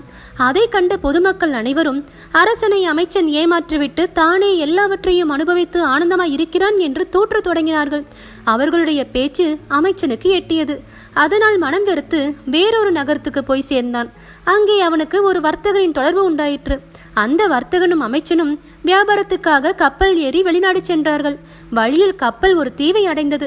அவர்கள் இருவரும் கப்பலை விட்டு இறங்கி ஒரு தீவுக்குள் சென்றனர். அங்கே ஒரு கோவில் இருந்தது. அதை அடுத்திருந்த மேடையில் ஒரு அழகான பெண் படுத்திருந்தாள். அவள் ஒரு தேவதையோ என அவர்கள் நினைத்தார்கள். மேலும் அவள் தங்களை சபித்தாலும் சபிக்கக்கூடும் என பயந்து கப்பலில் ஏறி புறப்பட்டன. வெளிநாட்டுக்கு போய் வந்த அமைச்சனை அரசன் சந்தித்தான். இருவரும் நலம் விசாரித்துக் கொண்டனர். பிறகு அமைச்சனிடம் வெளிநாட்டில் சிறப்பான நிகழ்ச்சி ஏதாவது உண்டா என்று கேட்டான். அங்கே தான் ஒரு தேவ கன்னிகையை கண்டதாக அமைச்சன் கூறினான். அந்த தேவ கன்னிகையை தனக்கு காண்பிக்கும்படி அமைச்சனை அரசன் கேட்டுக்கொண்டான். அரசனை அழைத்து கொண்டு கப்பலில் ஏறி முன்னர் சென்ற தீவுக்கு சென்றான் அமைச்சன். அங்கே படுத்திருந்த அழகான பெண்ணை கண்டு ஆசைப்பட்டு தன்னை மணந்து கொள்ளும்படி அவளை கேட்டான் அரசன். அவளும் சம்மதித்தாள். இருவரும் மனம் புரிந்து கொண்டனர். பிறகு தன்னுடைய நகரத்துக்கு வருமாறு அவளை அழைத்தான் அரசன். அதற்கு அவள், நான் ஒரு விரதம் மேற்கொண்டிருக்கிறேன், அதை நிறைவேறியதும் வருகிறேன் என்றாள். அவளுடைய விரதம் முடியும் வரையில் அரசனும் அங்கேயே காத்திருந்தான். விரதத்தின் கடைசி நாளில் அருகில் இருந்த குளத்துக்கு நீராட போனாள். அவள் நீராடி கொண்டிருக்கையில் நீரில் வாழும் அரக்கன் ஒருவன் அவளை விழுங்கிவிட்டான். அதை அறிந்த அரசன் அரக்கனின் வயிற்றை பிளந்து அவளை மீட்டான். அவள் அரசனிடம், நாதா, நான் தேவலோகத்தை சேர்ந்த மிருகாங்கதனின் மகள். என்னோடு பிறந்தவர்கள் 1000 பேர்கள். என் தந்தை என்னை விட்டு ஒரு நாளும் உணவு உண்ண மாட்டார். ஒரு நாள் நான் பார்வதி நோன்பு நோக்க போயிருந்தேன். திரும்பி வருவதற்கு நேரமாகிவிட்டது. உணவு வேளையில் என்னை காணாத என் தந்தை கோபத்தோடு என்னை ஒரு அரக்கன் விழுங்க வேண்டும் என்று சாபம் கொடுத்து விட்டார். பிறகு வம்சமார்க்கன் என்ற அரசனை மணந்து நீரில் உள்ள அரக்கனால் விழுங்கப்பட்ட உன்னை உன் கணவன் காப்பாற்றுவான் என சாப விமோச்சனமும் கூறினார். அதன்படி இன்று நடந்துவிட்டது. இனி நாம் இருவரும் உங்களுடைய நகரத்துக்கு போகலாம் என்றாள் அவள். அரசனும் புது மனைவியும் சொந்த நகரத்துக்கு போனார்கள். அரசன் முன் போலவே அந்த புறமே கதி என்று கிடக்கலானான். அதை அறிந்த அமைச்சன் நஞ்சை உண்டு தற்கொலை செய்து கொண்டான். அமைச்சன் ஏன் தற்கொலை செய்து கொண்டான் என்று வேதாளம் கேட்டது. தேவகன்னிகை பற்றி கூறி அவள் இருந்த இடத்தை அரசனுக்கு காண்பித்ததால் அரசன் மறுபடியும் முன் போலவே அந்த புறத்திலேயே மதிமயங்கி கிடக்கலானான். அதற்கு தானே காரணம் என்று உணர்ந்தே அமைச்சன் தற்கொலை புரிந்து கொண்டான் என்று கூறி கதையை விடுவித்தான் விக்ரமாதித்தன். உடனே வேதாளம் கட்டவிழ்த்து கொண்டு ஓடி மீண்டும் முருங்கை மரத்தில் ஏறிக்கொண்டது. விக்ரமாதித்தன் அதை தொடர்ந்து போய் கட்டி தூக்கி கொண்டு வந்தான். வேதாளம் மறுபடியும் கதை சொல்லத் தொடங்கியது. வேதாளம் சொன்ன 13வது புதிர்கதை. மந்திரம் ஏன் பலிக்கவில்லை? புட்பபுரம் என்ற நகரத்தில் பாழடைந்த கோவில் ஒன்று இருந்தது. பசியால் களைப்படைந்த பிராமணன் ஒருவன் அந்த கோவிலில் படுத்து கொண்டிருந்தான். அந்த கோவிலுக்கு வந்த முனிவன் ஒருவன் பிராமணனை கண்டு இறக்கப்பட்டு அவனுக்கு உணவளிக்க எண்ணினான். உடனே தன் தவ வலிமையால் ஒரு பிராமணன் வீட்டை உண்டாக்கி அங்கே பசியோடு இருந்த பிராமணனுக்கு உணவளிக்க ஏற்பாடு செய்தான். பிராமணன் உண்டு களைப்பு நீங்கியதும் முனிவரை வணங்கி தனக்கு சில மந்திரங்களை அருளும்படி வேண்டிக் கொண்டான். முனிவரும் அவனுக்கு சில மந்திரங்களையும் போதித்தார். பிறகு அருகிலுள்ள குளத்தில் குளித்துவிட்டு வந்து மந்திரங்களை உச்சரிக்குமாறு கூறினார் முனிவர். பிராமணனும் முனிவர் கூறியபடியே செய்தான். ஆனால் பிராமணனுடைய மகன் எதிரே வந்து நிற்பது போலவே அவனுக்கு தோன்றியது. முனிவரிடம் சென்று விவரத்தை கூறினான் பிராமணன். பிராமணனுக்கு மந்திரம் ஏன் பலிக்கவில்லை என்று கேட்டது வேதாளம். மந்திரம், தவம், வழிபாடு அனைத்தும் ஒரே கவனத்தோடு மனத்தை வேறு சிந்தனையில் ஈடுபடுத்தாமல் செய்தால்தான் பலன் அளிக்கும், இல்லாவிடில் பலன் அளிக்காது என்று விடுவித்தான் விக்ரமாதித்தன். உடனே வேதாளம் கட்டவிழ்த்து கொண்டு ஓடி மீண்டும் முருங்கை மரத்தில் ஏறிக்கொண்டது. விக்ரமாதித்தன் அதை தொடர்ந்து போய் கட்டி தூக்கி கொண்டு வந்தான். வேதாளம் மறுபடியும் கதை சொல்லத் தொடங்கியது. வேதாளம் சொன்ன 14வது புதிர்கதை. பாராட்டத்தக்கவர் யார்? ஒரு நகரத்தில் வணிகன் ஒருவன் இருந்தான்.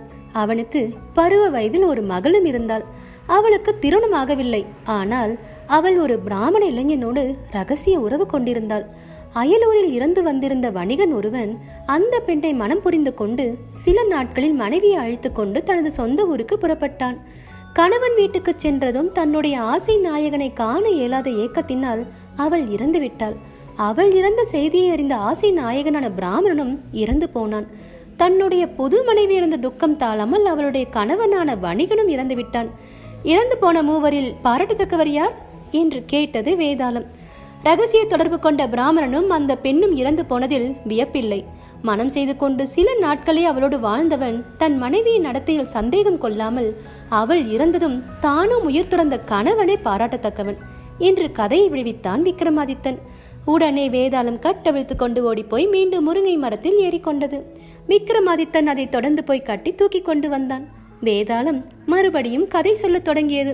வேதாளம் சொன்ன 15வது புதிர்கதை. புலி அடித்து கொண்டதற்கு யார் காரணம்? விஷ்ணுசாமி என்ற பிராமணன் பிரம்மபுரம் என்னும் நகரத்தில் வாழ்ந்து வந்தான். அவனுக்கு 4 புதல்வர்கள் இருந்தனர். அவர்கள் 4வரும் ஒரு முனிவரிடம் சென்று பல மந்திரங்களையும் தந்திரங்களையும் கற்றுக்கொண்டனர். 4வரும் முனிவரிடம் வாழ்த்தும் விடையும் பெற்று தங்கள் சொந்த ஊருக்கு திரும்பி வந்து கொண்டிருந்தார்கள். வழியில் புலி ஒன்று செத்து கிடந்திருந்தது. அதை கண்டதும் தாங்கள் கற்ற மந்திர சக்தியால் உயிர்ப்பிக்க செய்யலாம் என்று எண்ணினார்கள். அவர்களில் ஒருவன் புலியின் எலும்புகளை எல்லாம் பொருத்தினான். அடுத்தவன் அதற்கு சதையை உண்டாக்கினான். 3ஆமவன் அதற்கு இரத்தத்தை செலுத்தினான். 4ஆமவன் அதற்கு உயிர் கொடுத்து எழ செய்தான். உயிர் பெற்று எழுந்த புலி எதிரே இருந்த 4வரையும் அடித்து கொன்று சாப்பிட்டது.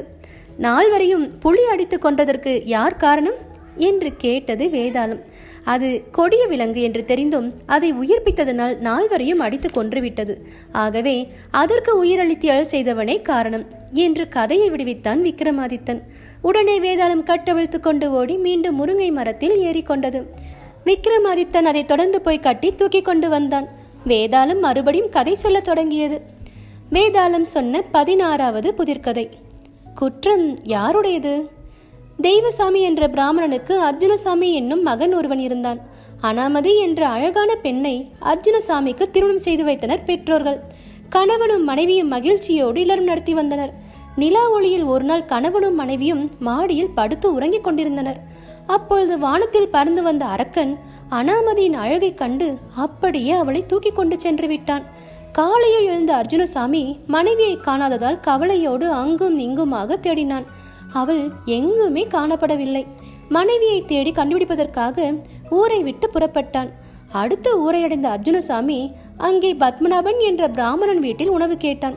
பத்மநாபன் மனைவியும் அவனுக்கு சோறு கொண்டு வந்து கொடுத்தாள். அதை வாங்கி துணியில் கட்டி கொண்டு ஆற்றங்கரைக்கு போனான் அர்ஜுனசாமி. சோற்று பொட்டலத்தை கரையில் வைத்துவிட்டு ஆற்றில் குளித்து வந்து மரத்தடியில் உட்கார்ந்து சாப்பிடத் தொடங்கினான். அப்பொழுது ஒரு கருடன் மரத்தின் மீது இருந்து ஒரு பாம்பை கொத்தி தின்று கொண்டிருந்தது. பாம்பின் வாயிலிருந்து விழுந்த நஞ்சு அர்ஜுனசாமி சாப்பிட்டு கொண்டிருந்த சோற்றில் விழுந்து விட்டது. அதை அவன் கவனியாமல் அந்த சோற்றை சாப்பிட்டதால் நச்சு கலப்பால் அவன் உயிர் துறந்தான். இந்த பிராமணனை கொன்ற குற்றம் யாரை சேரும் என்று கேட்டது வேதாளம். கருடன் பாம்பை தின்றதால் பாம்பு நஞ்சை கக்கியது.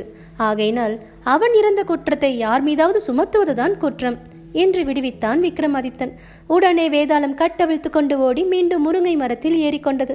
விக்ரமாதித்தன் அதை தொடர்ந்து போய் கட்டி தூக்கி கொண்டு வந்தான். வேதாளம் மறுபடியும் கதை சொல்ல தொடங்கியது. வேதாளம் சொன்ன 17வது புதிர்கதை. திருடன் சிரித்ததும் அழுததும் ஏன்? வீரகேசவன் என்ற வணிகன் அயோத்தி என்னும் நகரில் வாழ்ந்து வந்தான். அவனுக்கு ரத்தினாவதி என்னும் அழகான பெண் இருந்தாள். அவளை மணந்து கொள்வதற்காக பலர் போட்டி போட்டு கொண்டு வந்தனர். ஆனால் ரத்னாவதியோ யாரையுமே திருமணம் செய்து கொள்ளாமல் பிடிவாதமாக மறுத்து வந்தாள். அந்த நகரத்தில் திருட்டுக்கள் நிறைய நடந்து கொண்டிருந்தன. ஆனால் திருடர்களை எவராலும் கண்டுபிடிக்க இயலவில்லை. குடிமக்கள் அனைவரும் அரசரிடம் சென்று திருடர்களால் உண்டான தொல்லையையும் இழப்பையும் கூறி முறையிட்டனர். திருடர்களை கண்டுபிடிப்பதற்காக அரசன் மாறு வேடத்தோடு அன்று இரவு நகரம் வந்து கொண்டிருந்தான். அப்பொழுது நடு இரவில் முகமூடி அணிந்த உருவம் ஒன்று எதிரே வருவதைக் கண்ட அரசன், "நீ யார்? எங்கே போகிறாய்?" என்று முகமூடி ஆசாமியை பார்த்து கேட்டான். "நான் காளிதேவியின் புத்திரன், வழக்கம் போல் ஊர் சுற்றி வருகிறேன்" என்று கூறினான் முகமூடி ஆசாமி. முகமூடி ஆசாமி கூறியதை நம்பாத அரசன் அவனை எப்படியாவது அரண்மனைக்கு கொண்டு போய்விட வேண்டும் என்று கருதி, "காளியின் மைந்தனே, நான் இந்த நகரத்து அரசன். என்னுடைய அரண்மனையில் தகுந்த காவல்காரன் இல்லை. நீயோ காளியின் புத்திரன் என்று கூறுகிறாய். ஆகையால் உன்னை காட்டிலும் சிறந்தவன் கிடைப்பது அரிது. என்னுடன் அரண்மனைக்கு வந்துவிடு" என்று கூப்பிட்டான். முகமூடி ஆசாமியும் அரசன் கூறியதை ஏற்றுக்கொண்டு அரசனுடன் அரண்மனைக்கு சென்றான். அரண்மனை வாசலில் அவனை நிறுத்தி காவல் புரியும்படி கூறிவிட்டு அரசன் உள்ளே சென்றான். தன்னுடைய மெய் காவலர்களை அழைத்து புதிதாக ஒருவனை அரண்மனை வாயில் நிறுத்தி வைத்திருப்பதாகவும் மறைந்திருந்து அவனுடைய நடவடிக்கைகளை கண்காணித்து உடனுக்குடன் தனக்கு தகவல் தெரிவிக்குமாறும் உத்தரவிட்டான் அரசன். இரவு வெகு நேரத்திற்கு பிறகு அரண்மனையின் புது காவலாளி சீட்டி அடித்தான். அதை கேட்டு எங்கிருந்தோ 8 பேர் ஓடி வந்து அவன் எதிரில் நின்றனர். அவர்களிடம், "அரசன் என்னை காளிபுத்திரன் என்று கருதி என்னிடம் நம்பிக்கை கொண்டு இங்கே என்னை காவலுக்கு நிறுத்தி வைத்திருக்கிறான். இன்னும் சற்று நேரம் பொறுத்திருங்கள்.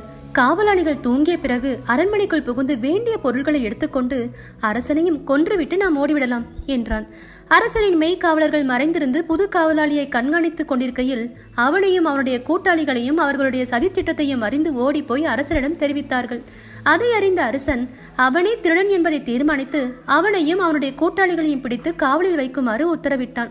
மறுநாள் காலையில் திருடர் தலைவனுக்கு மரண தண்டனை விதித்தான் அரசன். அதை நிறைவேற்றும் முன் மரண தண்டனை பெற்ற திருடனை நகரை சுற்றி காவலர்கள் கூட்டிச் சென்றார்கள். அப்பொழுது செட்டித்தெரு வழியாக போய்க் கொண்டிருக்கும் போது திருடனை ரத்னாவதி பார்த்தாள். யாரையுமே திருமணம் செய்து கொள்ள மாட்டேன் என்று சொல்லிக் கொண்டிருந்தவள் அந்த திருடனின் காதல் கொண்டு அவனையே திருமணம் செய்து கொள்வதாக தன் தாயிடம் சொன்னாள். அவள் தன் கணவரிடம் மகளின் கருத்தையும் கூறினாள். வீரகேசவன் தன் மகளை கூப்பிட்டு, "திருடனை நீ மணந்து கொண்டால் ஊரார் நம்மை கேவலமாக கருதுவார்கள். அது நம்முடைய தகுதிக்கு கொஞ்சமும் பொருந்தாது. ஆகையால் அந்த எண்ணத்தை நீ கைவிட்டு விடுவதே பெருமை" என்று அறிவுரை கூறினார். தந்தை கூறியதை அவள் ஏற்காமல், "திருடனையே மணப்பேன், இல்லையில் இறந்து விடுவேன்" என்று பிடிவாதமாக கூறினாள். மகளுடைய பிடிவாதத்தால் அவள் இறந்துவிடக்கூடும் என்று அஞ்சி வீரகேசவன் அரசனிடம் சென்று தன் மகள் கூறியதை கூறினான். மேலும் திருடனை விடுதலை செய்துவிட்டால் அதற்கு ஈடாக எவ்வளவு அபராத தொகை வேண்டுமானாலும் தான் கட்டிவிடுவதாக கூறினான். திருடனை விடுதலை செய்தால் குடிமக்களுக்கு பெரிய தீங்கு உண்டாகும் என்று கூறி வீரகேசவனின் கோரிக்கையை அரசன் ஏற்க மறுத்துவிட்டான். வீரகேசவன் வீட்டுக்கு திரும்பி சென்று அரசன் கூறியதை தன் மகளிடம் சொன்னான். ரத்னாவதியோ காதல் மயக்கம் தலைக்கேறி திருடனை மணக்காமல் தான் உயிர் வாழ இயலாது என்று கூறி கழுவில் ஏற்றப்பட போகும் திருடனை பின்பற்றி சென்றாள். அவளை தொடர்ந்து அவளுடைய பெற்றோரும் சென்றனர். இந்த வேடிக்கையை கண்ட ஊர் மக்கள் ஆச்சரியப்பட்டார்கள். காவலர்களை திருடனை கழுவில் ஏற்றினர். அப்பொழுது திருடன் ரத்னாவதியையும் அவளுடைய பெற்றோரையும் பார்த்து சிரித்தான். சற்று நேரம் கழித்து அழுதான். அதன் பின்னர் அவன் உயிர் போய்விட்டது. திருடன் உயிர் துறந்ததும் ரத்னாவதி தீ வளர்த்து அதில் விழுந்து உயிர்விட முற்பட்டாள். அப்பொழுது இறைவனும் இறைவியும் நேரில் தோன்றி அவளை தடுத்து, உனக்கு என்ன வரம் வேண்டும் என்று கேட்டனர். அதற்கு அவள், இறந்து போன என் காதலன் உயிர் பெற்று எழுமாறு அருள் புரிய வேண்டும் என்று வேண்டிக் கொண்டாள். அவ்வாறே இறைவன் மகிழ்ந்து திருடனை உயிர்ப்பித்து கொடுத்து மறைந்தனர். அங்கே கூடியிருந்த மக்கள் அனைவரும் ரத்னாவதியை திருடனுக்கு மனம் செய்து வைத்தனர். அதை அறிந்த அரசனும் திருடனை தன்னுடைய சேனாதிபதியாக நியமித்தார். திருடனை கழுவேற்றுகையில் அவன் சிரித்ததும் அழுததும் ஏன் என்று வேதாளம் கேட்டது. அறிமுகம் இல்லாத ஒரு பெண் தன்னை கண்டு திருமணம் செய்து கொள்ள விரும்பிய அதிசயத்தை நினைத்து திருடன் சிரித்தான். அவளுடைய பெற்றோரின் துயரத்தை கண்டு அவன் அழுதான் என்று கதையை விடுவித்தான் விக்ரமாதித்தன். உடனே வேதாளம் கட்டவிழ்த்து கொண்டு ஓடி மீண்டும் முருங்கை மரத்தில் ஏறிக்கொண்டது. விக்ரமாதித்தன் அதை தொடர்ந்து போய் கட்டி தூக்கி கொண்டு வந்தான். வேதாளம் மறுபடியும் கதை சொல்ல தொடங்கியது. வேதாளம் சொன்ன 18வது புதிர்கதை. அவள் யாருக்கு மனைவியாக வேண்டும்? கார்த்திகேயன் என்ற அரசன் கோபாலபுரத்தை ஆட்சி செய்து வந்தான். அவனுக்கு பருவ வயதில் பகவதி என்ற ஒரு பெண் இருந்தாள். பகவதி மிக அழகானவள். அவளுடைய அழகானது தனசாமி என்ற பிராமணனை கவர்ந்தது. அரசகுமாரியான பகவதியும் பிராமண இளைஞன் தனசாமியிடம் ஆசை வைத்திருந்தாள். எப்படியாவது அரசகுமாரியை அடைய வேண்டும் என்று எண்ணிய பிராமணன் ஒரு யோகியின் உதவியை நாடி சென்று அவனிடம் தன் எண்ணத்தை தெரிவித்தான். தனசாமியின் கோரிக்கைக்கு இணங்க யோகி அவனை ஒரு பெண் வேடம் கொள்ளச் சொல்லி அவனை அழைத்து கொண்டு அரசனிடம் சென்று, அரசே, நான் காசி யாத்திரை போவதால் நான் திரும்பி வரும் வரையில் இந்த பெண்ணை நீ பாதுகாத்து வர வேண்டும் என்று கேட்டுக்கொண்டு அப்பெண்ணை ஒப்படைத்தான். அரசனும் யோகியின் வேண்டுகோளின்படி பெண் வேடத்தில் இருந்த தனசாமியை தன் மகள் பகவதியிடம் அனுப்பி அவளுக்கு துணையாக இருக்கும்படி சொன்னான். அரசகுமாரி பகவதிக்கு துணையாக இருக்க சொன்ன பெண் வேடதாரியான தனசாமி அவளுக்கு கணவனாகி இருவரும் இன்பமாக காலம் கழித்தனர். சில மாதங்களில் பகவதி கர்ப்பம் தரித்தாள். அப்பொழுது வேறு ஒரு நாட்டின் அமைச்சனின் குமாரன் ஒருவன் வந்து அரசகுமாரியை தனக்கு மனம் செய்து கொடுக்கும்படி அரசனிடம் கேட்டான். அரசனோ பெண் வேடத்திலிருந்த தனசாமியை தன்னுடைய மகள் என்று கூறி அந்த அமைச்சரின் குமாரனுக்கு மனம் செய்து வைத்து விட்டான். மனம் புரிந்து கொண்ட அமைச்சரின் குமாரன் தன் மனைவியை ஊருக்கு வருமாறு அழைத்தான். அதற்கு பெண் வேடத்திலிருந்த தனசாமி, பூதம் ஒன்று என்னை பிடித்து கொண்டிருக்கிறது. ஆகையால் நான் உங்கள் வீட்டுக்கு வந்தாலும் நீங்கள் என்னை தொட்டாலும் உயிருக்கே ஆபத்து உண்டாகிவிடும் என்றான். அந்த பூதத்தை ஓட்டுவது எப்படி என்று கேட்டான் அவன். நீங்கள் திருத்தல யாத்திரை சென்று வந்தால் என்னை பிடித்திருக்கும் பூதம் விட்டுவிடும் என்றான் பெண் வேடதாரி. அதை நம்பிய அமைச்சன் குமாரனும் திருத்தவ யாத்திரைக்கு புறப்பட்டான். தன் சீடன் ஒருவனை அழைத்து கொண்டு யோகி அரசனிடம் வந்தான். அரசனே, உன் பாதுகாப்பில் விட்டு சென்ற என் பெண்ணை என் சீடனான இவனுக்கு முன்னர் நான் வாக்களித்தபடி திருமணம் செய்து கொடுக்க வேண்டியிருப்பதால் என் பெண்ணை அனுப்பிவை என்று கேட்டான். யோகியாரே, என் பாதுகாப்பை விட்டு சென்ற பெண்ணை அமைச்சன் குமாரன் ஒருவனுக்கு திருமணம் செய்து வைத்து விட்டேன். அதற்கு பதிலாக என் மகளை உங்களுடைய சீடனுக்கு திருமணம் செய்து வைக்கிறேன் என்றான் அரசன். யோகியும் அரசன் கூறியதை ஏற்றுக்கொண்டான். உடனே அரசன் தன் மகளை யோகியின் சீடனுக்கு திருமணம் செய்து வைத்தான். அரசகுமாரி கணவன் வீட்டுக்கு புறப்பட்டு சென்றாள். அவளுடைய கள்ள காதலன தனசாமியும் பெண் வேடத்தோடு சென்றான். சிறிது தூரம் சென்றதும் தனசாமி பெண் வேடத்தை களைந்துவிட்டு அரசகுமாரியின் கையை பற்றி, இவள் என் மனைவி என்றான். அதை கண்ட சீரன், நான் தான் இவளுக்கு தாலி கட்டினேன், இவள் என் மனைவிதான் என்றான். அவர்கள் இருவரில் அவள் யாருக்கு மனைவியாக வேண்டும் என்று கேட்டது வேதாளம்.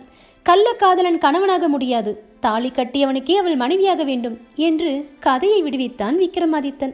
உடனே வேதாளம் கட்டவிழ்த்து கொண்டு ஓடி மீண்டும் முருங்கை மரத்தில் ஏறிக்கொண்டது. விக்ரமாதித்தன் அதை தொடர்ந்து போய் கட்டி தூக்கி கொண்டு வந்தான். வேதாளம் மறுபடியும் கதை சொல்ல தொடங்கியது. வேதாளம் சொன்ன 19வது புதிர்கதை. உயிரின் மீது கருணை உள்ளவன் யார்? சிமுதவாகரன் என்னும் அரசன் பத்மபுரம் என்ற நகரத்தை ஆட்சி செய்து கொண்டிருந்தான். அவன் ஒரு வள்ளல் என்று அனைவரும் புகழ்வார்கள். யார் எதை கேட்டாலும் இல்லை என்று சொல்லாமல் வழங்கும் தன்மை உடையவன். சகல கலைகளையும் கற்று உணர்ந்தவன். காடுகளை சுற்றி பார்ப்பதில் மிகுந்த விருப்பம் உள்ளவன். அவன் ஒரு நாள் காட்டை சுற்றி வருகையில் ஒரு பெண்ணின் அழுகுரல் கேட்டது. அது யார் என்று பார்ப்பதற்காக அழுகுரல் வந்த திசையை நோக்கி சென்றான்.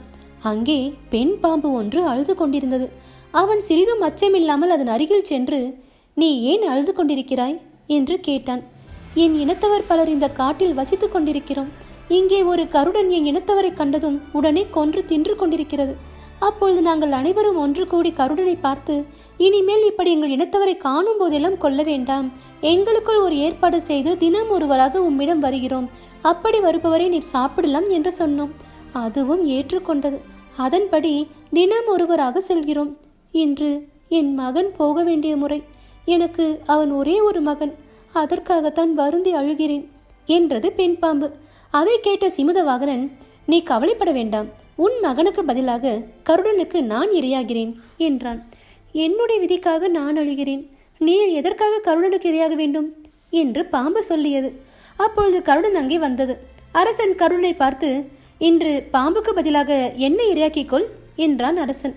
அதை கேட்ட கருடன், ஆஹா, இவன் அல்லவா தியாகி என்று நினைத்து மனமகிழ்ந்து அரசனை பார்த்து, உமக்கு என்ன வர வேண்டும் என்று கேட்டது.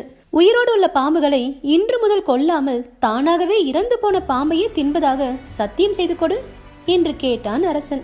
கருடனும் அவ்வாறே சத்தியம் செய்து கொடுத்தது. பிறகு அரசன் கருடனிடமும் பாம்பிடமும் விடைபெற்று சென்று விட்டான். இந்த கதையில் சொல்லப்பட்ட அரசன், கருடன் ஆகிய இருவரில் உயிரின் மீது இரக்கமுள்ளவர் யார் என்று கேட்டது வேதாளம். பகுத்தறிவுள்ள அரசனை காட்டிலும் கருடனுக்கு இரக்க சிந்தனை ஏற்பட்டு தன்னுடைய இயல்பான வழக்கத்தை விட்டுவிடுவதாக சத்தியம் செய்து கொடுத்ததல்லவா, அதனால் கருடனே ஜீவ காருண்யத்தில் சிறந்ததாகும் என்று கதையை விடுவித்தான் விக்ரமாதித்தன். உடனே வேதாளம் கட்டவிழ்த்து கொண்டு ஓடி மீண்டும் முருங்கை மரத்தில் ஏறிக்கொண்டது. விக்ரமாதித்தன் அதை தொடர்ந்து போய் கட்டி தூக்கி கொண்டு வந்தான். வேதாளம் மறுபடியும் கதை சொல்லத் தொடங்கியது. வேதாளம் சொன்ன 20வது புதிர்கதை. பிறர் மனைவியை தீண்டாதவனே சிறந்தவன். விசரதரன் என்ற அரசன் கனகபுரம் எனும் நகரத்தை ஆட்சி புரிந்து வந்தான். அந்த நகரத்தில் அழகான கோமூட்டி பெண் ஒருத்தி இருந்தாள். அரசன் அவளுடைய அழகில் மயங்கி திருமணமும் செய்து கொள்ள எண்ணினான். அந்த பெண்ணின் ஜாதகத்தை கொண்டு வர செய்து அரண்மனை ஜோதிடரிடம் காட்டினான் அரசன். அதை பார்த்த ஜோதிடர், அந்த பெண்ணுக்கும் அரசனுக்கும் பொருத்தம் சரியாக இல்லை, அவளை மணந்தால் ஆட்சியை இழந்துவிட நேரிடும் என்றான்.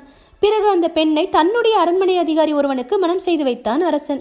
சில நாட்களுக்கு பிறகு அந்த பெண்ணும் அவன் கணவனும் நிலா ஒளியில் மாடியில் உலாவிக் கொண்டிருந்தனர். தற்செயலாக அரசன் அவளை பார்க்கும்போது அவளுடைய அழகில் மதிமயங்கியது. அத்தகைய அழகுமிக்க பெண்ணை தான் மணந்து கொள்ள இயலவில்லையே என்று ஏக்கத்துடன் இருந்தான். அரசனுடைய ஏக்கத்தை உணர்ந்த அதிகாரி அதன் காரணத்தையும் யூகித்து அறிந்து கொண்டான்.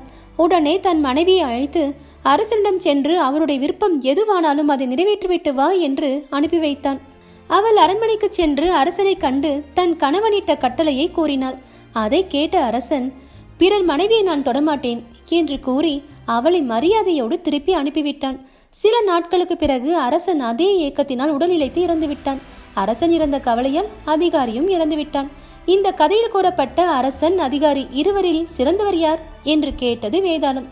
பிறர் மனைவியை தொடமாட்டேன் என்று கூறிய அரசனை சிறந்தவன் என்று விடுவித்தான் விக்ரமாதித்தன்.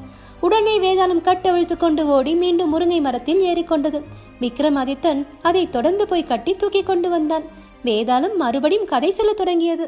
வேதாளம் சொன்ன 21வது புதிர்கதை. சிறுவன் ஏன் சிரித்தான்? சித்திரபுரத்தின் அரசன் வேட்டையாடுவதில் மிகுந்த பிரியமுள்ளவன்.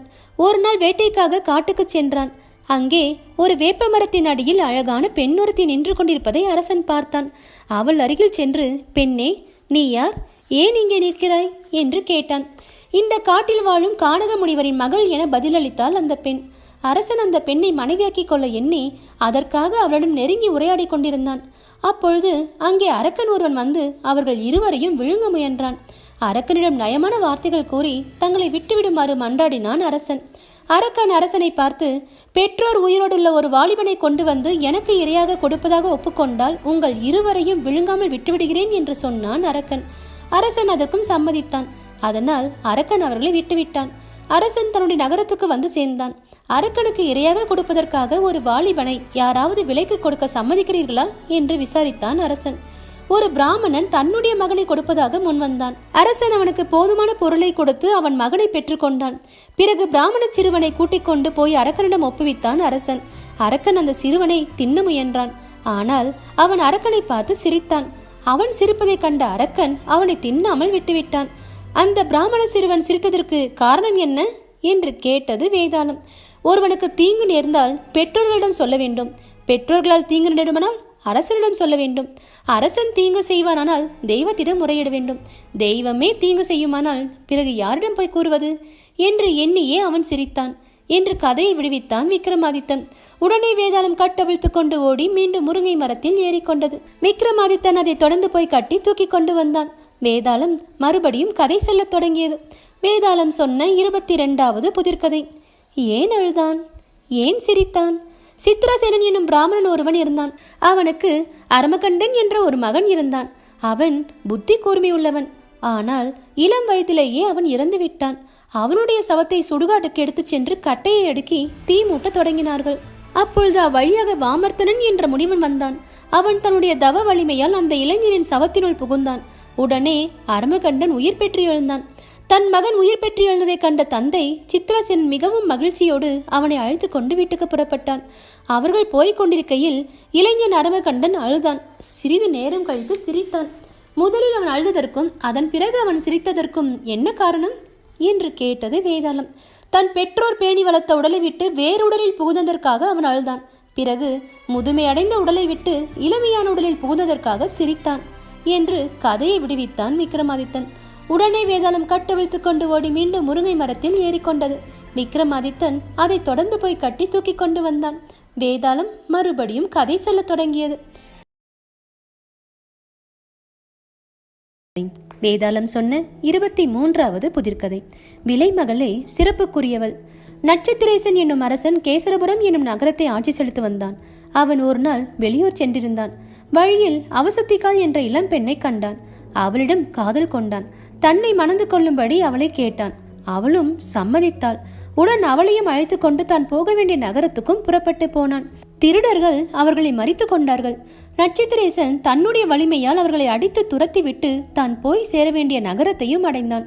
அங்கே பாழடைந்த ஒரு கோயில் அருகில் மனைவி அவசத்திகாலை இருக்க செய்து உணவு கொண்டு வருவதற்காக சென்றான். உணவை தேடிச் சென்ற அரசனை ஒரு விலைமகள் கண்டாள். அவன் மீது காதல் கொண்டாள். அவனுக்கு உணவு பரிமாறி அவனுடன் அன்பாக பேசிக் கொண்டிருந்தாள்.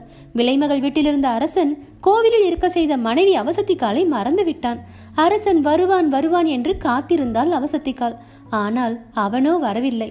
அப்பொழுது அவ்வழியாக வந்த வைசியன் ஒருவன் அவள் பசியோடு இருப்பதை அறிந்து தன் வீட்டுக்கு அழைத்து சென்று உணவளித்து உபசரித்தான். பிறகு அவளுடன் பேசிக் கொண்டிருக்கையில் அவளை மணந்து கொள்வதாக அவன் கூறினான். அவளும் வேறு வழியின்றி அதற்கு சம்மதித்தாள். அன்று இரவு வைசியனும் அவசத்திகாலும் பேசிக் கொண்டிருக்கையில் எலி ஒன்று ஓடியது. வைசியன் அதை துரத்தி அடித்து கொன்று விட்டான். பிறகு எலியை கொன்ற தன்னுடைய திறமையை பிரமாதப்படுத்தி பேசினான். அவனுடைய பேச்சில் வெறுப்பற்ற அவசத்திகால் வைசியனிடம், எலியை கொன்றது பற்றி இவ்வளவு பிரமாதமாக பீற்றிக் கொள்கிறீரே, உமக்கு முன் என் கையை பற்றியவர் நடுக்காட்டில் தன்னந்தனியாக பல திருடர்களை அடித்து துரத்தினார். ஆனால் அதை பற்றி அவர் ஒரு வார்த்தை கூட பேசவில்லை. அந்த ஆண்மகனை விட்டு உம்மை கைப்பற்றிய என்னை போல் பேதை பெண் யாருமே இருக்க மாட்டார்கள். உம்மோடு வாழ்வதை காட்டிலும் உயிர் விடுவதே மேலாகும் என்று கூறிவிட்டு அவள் தற்கொலை செய்து கொண்டாள். அவள் இறந்ததும் துக்கம் தாழாமல் வைசியனும் இறந்து போனான். விலைமகள் வீட்டில் இருந்த நட்சத்திரேசனுக்கு அவசத்திகாள் நினைவு வரவே அவன் வந்து கோவிலில் பார்த்தான். அவளை காணவில்லை. தன் தவறை உணர்ந்து ஏக்கமுற்று அவனும் இறந்து விட்டான். அவசத்திகாள், வைசியன், நட்சத்திரேசன் ஆகிய மூவரும் இறந்த செய்தி அறிந்த விலைமகள் அம்மூவரும் தன்னால் தானே இறந்தனர் என வருந்தி அவளும் இறந்து விட்டாள். இவ்வாறு இறந்து போன நால்வரில் சிறந்தவர் யார் என்று கேட்டது வேதாளம். முதல் 3 பேரும் ஒருவர் மீது ஒருவர் கொண்டிருந்த ஆசையின் காரணமாக இறந்தனர். ஆனால் விலைமகளே பழிக்கு அஞ்சி வருந்தி இறந்தாள். ஆகவே விலைமகளே சிறப்புக்குரியவள் என்று கதையை விடுவித்தான் விக்ரமாதித்தன். உடனே வேதாளம் கட்டவிழ்த்து கொண்டு ஓடி மீண்டும் முருங்கை மரத்தில் ஏறிக்கொண்டது. விக்ரமாதித்தன் அதை தொடர்ந்து போய் கட்டி தூக்கி கொண்டு வந்தான். வேதாளம் மறுபடியும் கதை சொல்லத் தொடங்கியது. வேதாளம் சொன்ன 24வது புதிர்கதையும் கடைசி கதையும். என்ன முறை சொல்லி அழைப்பது? சேனாதிபதி என்னும் பெயர் கொண்ட அரசன் ஒருவன் உலக சுற்றுப்பயணம் சென்று வர விரும்பினான். தன் மனைவியையும் மகளையும் அரண்மனையிலேயே விட்டுவிட்டு அவர்களுக்கு தெரியாமல் அவன் புறப்பட்டு சென்றான். மனைவியும் மகளும் அரசனை காணாததால் அவனை தேடிக்கொண்டு அவர்களும் புறப்பட்டனர். வழியில் மழை வந்ததால் ஒரு மண்டபத்தில் தங்கினார்கள். மழை நின்றதும் அங்கிருந்து புறப்பட்டு சென்றார்கள். அவர்கள் சென்ற சிறிது நேரத்தில் ஒரு பிராமணனும் அவன் மகனும் அந்த மண்டபத்துக்கு வந்தனர். அங்கே புதிதாக பதிந்திருந்த அடிச்சுவடுகளை பார்த்ததும் சற்று முன் யாரோ 2 பெண்கள் அங்கே வந்து தங்கி போய் இருக்கிறார்கள் என்பதை தெரிந்து கொண்டார்கள். அந்த அடிச்சுவட்டை பின்பற்றி தந்தையும் மகனும் சென்றனர். அந்த சுவட்டுக்கு உடையவர்களை கண்டுபிடித்தால் பெரிய அடிச்சுவடு உடையவளை தந்தையும் சிறிய அடிச்சுவடி உடையவளை மகனும் மணந்து கொள்வது என்று தீர்மானித்துக் கொண்டனர். சிறிது தூரம் சென்றதும் அந்த பெண்கள் இருவரையும் தந்தையும் மகனும் கண்டனர். ஆனால் பெரிய அடிச்சுவடு உடையவள் மகளாகவும் சிறிய அடிச்சுவடு உடையவள் தாயாகவும் இருப்பதை கண்டனர். ஆயினும் தங்களுக்குள் ஏற்கனவே தீர்மானித்தபடியே அவர்கள் இருவரையும் மணந்து கொண்டனர். பிறகு அவர்கள் இருவருக்கும் 2 பிள்ளைகள் பிறந்தனர். அந்த பிள்ளைகளும் வளர்ந்து 5 வயதை அடைந்தன. அந்த 2 பிள்ளைகளும் ஒருவரை ஒருவர் என்ன முறை சொல்லி அழைக்க வேண்டும் என்று கேட்டது வேதாளம். அந்த கேள்விக்கு என்ன பதில் கூறுவது என்று விக்ரமாதித்தனுக்கு தோன்றவில்லை. வியப்படைந்து நின்றான். கதை முடிந்ததும் வேதாளம் முன்போல் ஓடவில்லை. ஆனால் விக்ரமாதித்தனை பார்த்து தன் சொந்த வரலாற்றை கூறியது. விக்ரமாதித்த மன்னனே, இதுவரையில் மற்றவர்களின் கதைகளை கூறி வந்தேன். இப்பொழுது என் சொந்த கதையை கூறுகிறேன். சோழ நாட்டை சேர்ந்த திரிசிரபுரம் என்பது என் சொந்த ஊர். என் பெயர் காலத்தி ஐயன். திரிசிரபுரத்தில் உள்ள கோயிலில் நான் அர்ச்சகனாக இருந்தேன். ஒரு நாள் கோயிலில் சுவாமிக்கு படையல் படைத்துவிட்டு கதவை மூடிக்கொண்டு வெளியில் உட்கார்ந்திருந்தேன். கோயிலின் உள்ளே பேச்சு குரல் கேட்டது. பேசுவது யார் என்று கதவின் துவாரத்தின் வழியாக பார்த்தேன். உள்ளே சிவபெருமான் மடியில் பார்வதி தேவி அமர்ந்திருந்தாள். இருவருடைய உரையாடலையும் உற்று கேட்டேன். சிவபெருமானிடம் இந்த 14 உலகங்களில் சொல்லப்படாத அற்புதமான கதை ஒன்று சொல்லுங்கள் என்று பார்வதி தேவி கேட்டுக்கொண்டாள். அதற்கு சிவபெருமான், ஒரு கதை என்ன, புதுமையான பல கதைகள் கூறுகிறேன். அவை ஒவ்வொன்றும் புதிர் கதைகள். நான் சொன்னவுடன் நீ அதை விடுவிக்க வேண்டும் என்று நிபந்தனையோடு 24 கதைகளை கூறினார். இதுவரை நான் உமக்கு சொல்லி வந்த கதைகளே அவை. நீர் விடுவித்ததைப் போலவே பார்வதியும் 23 கதைகளை மட்டுமே விடுவித்தாள். ஆனால் 24வது கதையை மட்டும் பார்வதி தேவியால் விடுவிக்க இயலவில்லை. உடனே சிவபெருமான் பார்வதியிடம், இதுவே முறை தெரியா கதை என்பது, யாராலும் இதை விடுவிக்க இயலாது என்றார். கதைகளை உற்சாகத்தோடு நான் கேட்டுக்கொண்டிருந்ததால் வீட்டுக்கு போக நேரமாகிவிட்டது. ஏன் இவ்வளவு நேரம் கழித்து வருகிறீர்கள் என்று என் மனைவி கேட்டாள். கோயிலில் நடந்ததை அவளிடம் கூறினேன். அந்த கதையை தனக்கு சொல்ல வேண்டும் என்று அவள் கேட்டாள். தெய்வம் சொன்ன கதைகளை யாருக்கும் சொல்லக்கூடாது என்றேன். சொல்லியே தீர வேண்டும் என அவள் கட்டாயப்படுத்தினாள். வேறு வழியில்லாமல் எல்லா கதைகளையும் அவளுக்கு சொல்லி அவற்றை யாரிடமும் சொல்லக்கூடாது என்று அவளை எச்சரித்தேன். மறுநாள் காலையில் தண்ணீர் கொண்டு வர கிணற்றுக்கு சென்றவள் அங்கு வந்த எல்லா பெண்களிடமும் கோயில் நடந்த நிகழ்ச்சிகளை கூறி இக்கதைகள் எல்லாவற்றையும் சொல்லிவிட்டாள். இந்த விவரம் ஊர் முழுவதும் பரவிவிட்டது. மறுநாள் காலையில் நான் கோயிலுக்கு சென்றதும் சிவபெருமான் தோன்றி, அர்ச்சகனே, பார்வதி தேவிக்கு நான் கூறிய கதைகளை நீ கேட்டு ஊர் முழுவதும் பரப்பிவிட்டதனால் வேதாளமாக கடைவாய் என்று என்னை சபித்து விட்டார். நான் பதறி போய், இறைவா, இந்த சாபம் நீங்குவது எப்பொழுது என்று கேட்டேன்.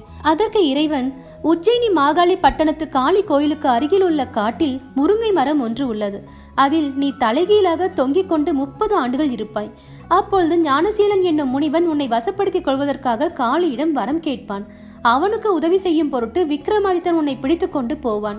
அப்பொழுது இந்த 24 கதைகளையும் அவனுக்கு நீ கூற வேண்டும். அவன் 23 கதைகளையும் விடுவித்து விடுவான். கடைசி கதையை விடுவிக்க இயலாமல் நிற்பான். அதை கொண்டு அவனை விக்ரமாதித்தன் என நீ தெரிந்து கொண்டு ஞானசீலனுடைய மோசடி கருத்தை அவனிடம் கூறு. பிறகு விக்ரமாதித்தனை கொண்டே ஞானசீலனுடைய தலையை வெட்டி வேள்வி தீயில் போட செய்.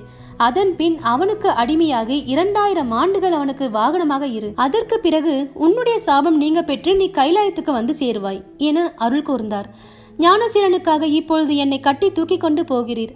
அங்கு போனதும் உம்மை பலியிட கருதி விடுவான். இதற்கு முன் அவன் 999 அரசர்களின் தலைகளை வெட்டி வேள்வி தீயில் போட்டிருக்கிறான்.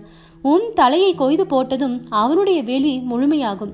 உடனே காளி அவன் முன் தோன்றி அவன் கேட்கும் வரங்களை அளித்து விடுவாள். ஆகவே அவன் உம்மை பலி கொடுக்கும் முன் நீர் அவனுடைய தலையை கொய்து வேள்வி தீயில் போட்டால் உமக்கு வேண்டிய வரங்களை காளி அருள் புரிவாள் என்று கூறி முடித்தது வேதாளம். உடனே விக்ரமாதித்தன் வேதாளத்திடம், ஞானசீலனை எவ்வாறு பலி கொடுப்பது என்ற தந்திரத்தையும் கூறுவாயாக என்று கேட்டான். என்னை பிடித்து கொண்டு அங்கு போனதும் ஞானசீலன் உம்மை குளித்துவிட்டு வந்து காளியின் முன் தரையில் நெடுஞ்சான் கிடையாக விழுந்து வணங்கும்படி கூறுவான். அப்பொழுது எப்படி வணங்க வேண்டும் என்பதை அவனையே செய்து காட்டுமாறு நீர் சொல்ல வேண்டும்.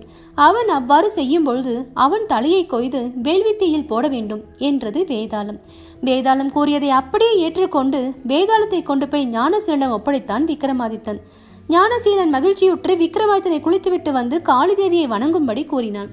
விக்ரமாதித்தனும் குளித்துவிட்டு வந்து, எவ்வாறு வணங்க வேண்டும் என்பதை நீயே செய்து காட்டு என்றான் விக்ரமாதித்தன். ஞானசீலன் அவ்வாறே தரையில் விழுந்து வணங்கினான். உடனே விக்ரமாதித்தன் அவன் தலையை கொய்து வேள்வி தீயில் போட்டான். உடனே காளிதேவி அவன் முன் தோன்றி, உனக்கு என்ன வரம் வேண்டும் என்று கேட்டாள். இங்கே வெட்டப்பட்ட அரசர்கள் அனைவரும் உயிர் பெற்று எழுந்திருக்க அருள் புரிய வேண்டும் என்று கேட்டான் விக்ரமாதித்தன். அவ்வாறே வரம் கொடுத்தாள் காளிதேவி. எல்லோரும் உயிர் பெற்று எழுந்தார்கள். பிறகு அவர்கள் கோரிய வரங்களை அருளி காளி மறைந்தாள். அத்தகைய வீரத்தீர செயல்களை செய்த எங்கள் விக்ரமாதித்தன் அமர்ந்து ஆட்சி செய்த இந்த சிம்மாசனத்தில் நீர் அமர்ந்து ஆள இயலுமா என்று கேட்டது இரண்டாவது படியில் இருந்த பதுமை. அன்று மாலை மங்கிவிட்டபடியால் போஜராஜன் அந்தப்புறம் சென்று விட்டான். மறுநாள் காலையில் சபைக்கு வந்து மூன்றாவது படியில் ஏறும்போது பதுமை கதை சொல்ல தொடங்கியது.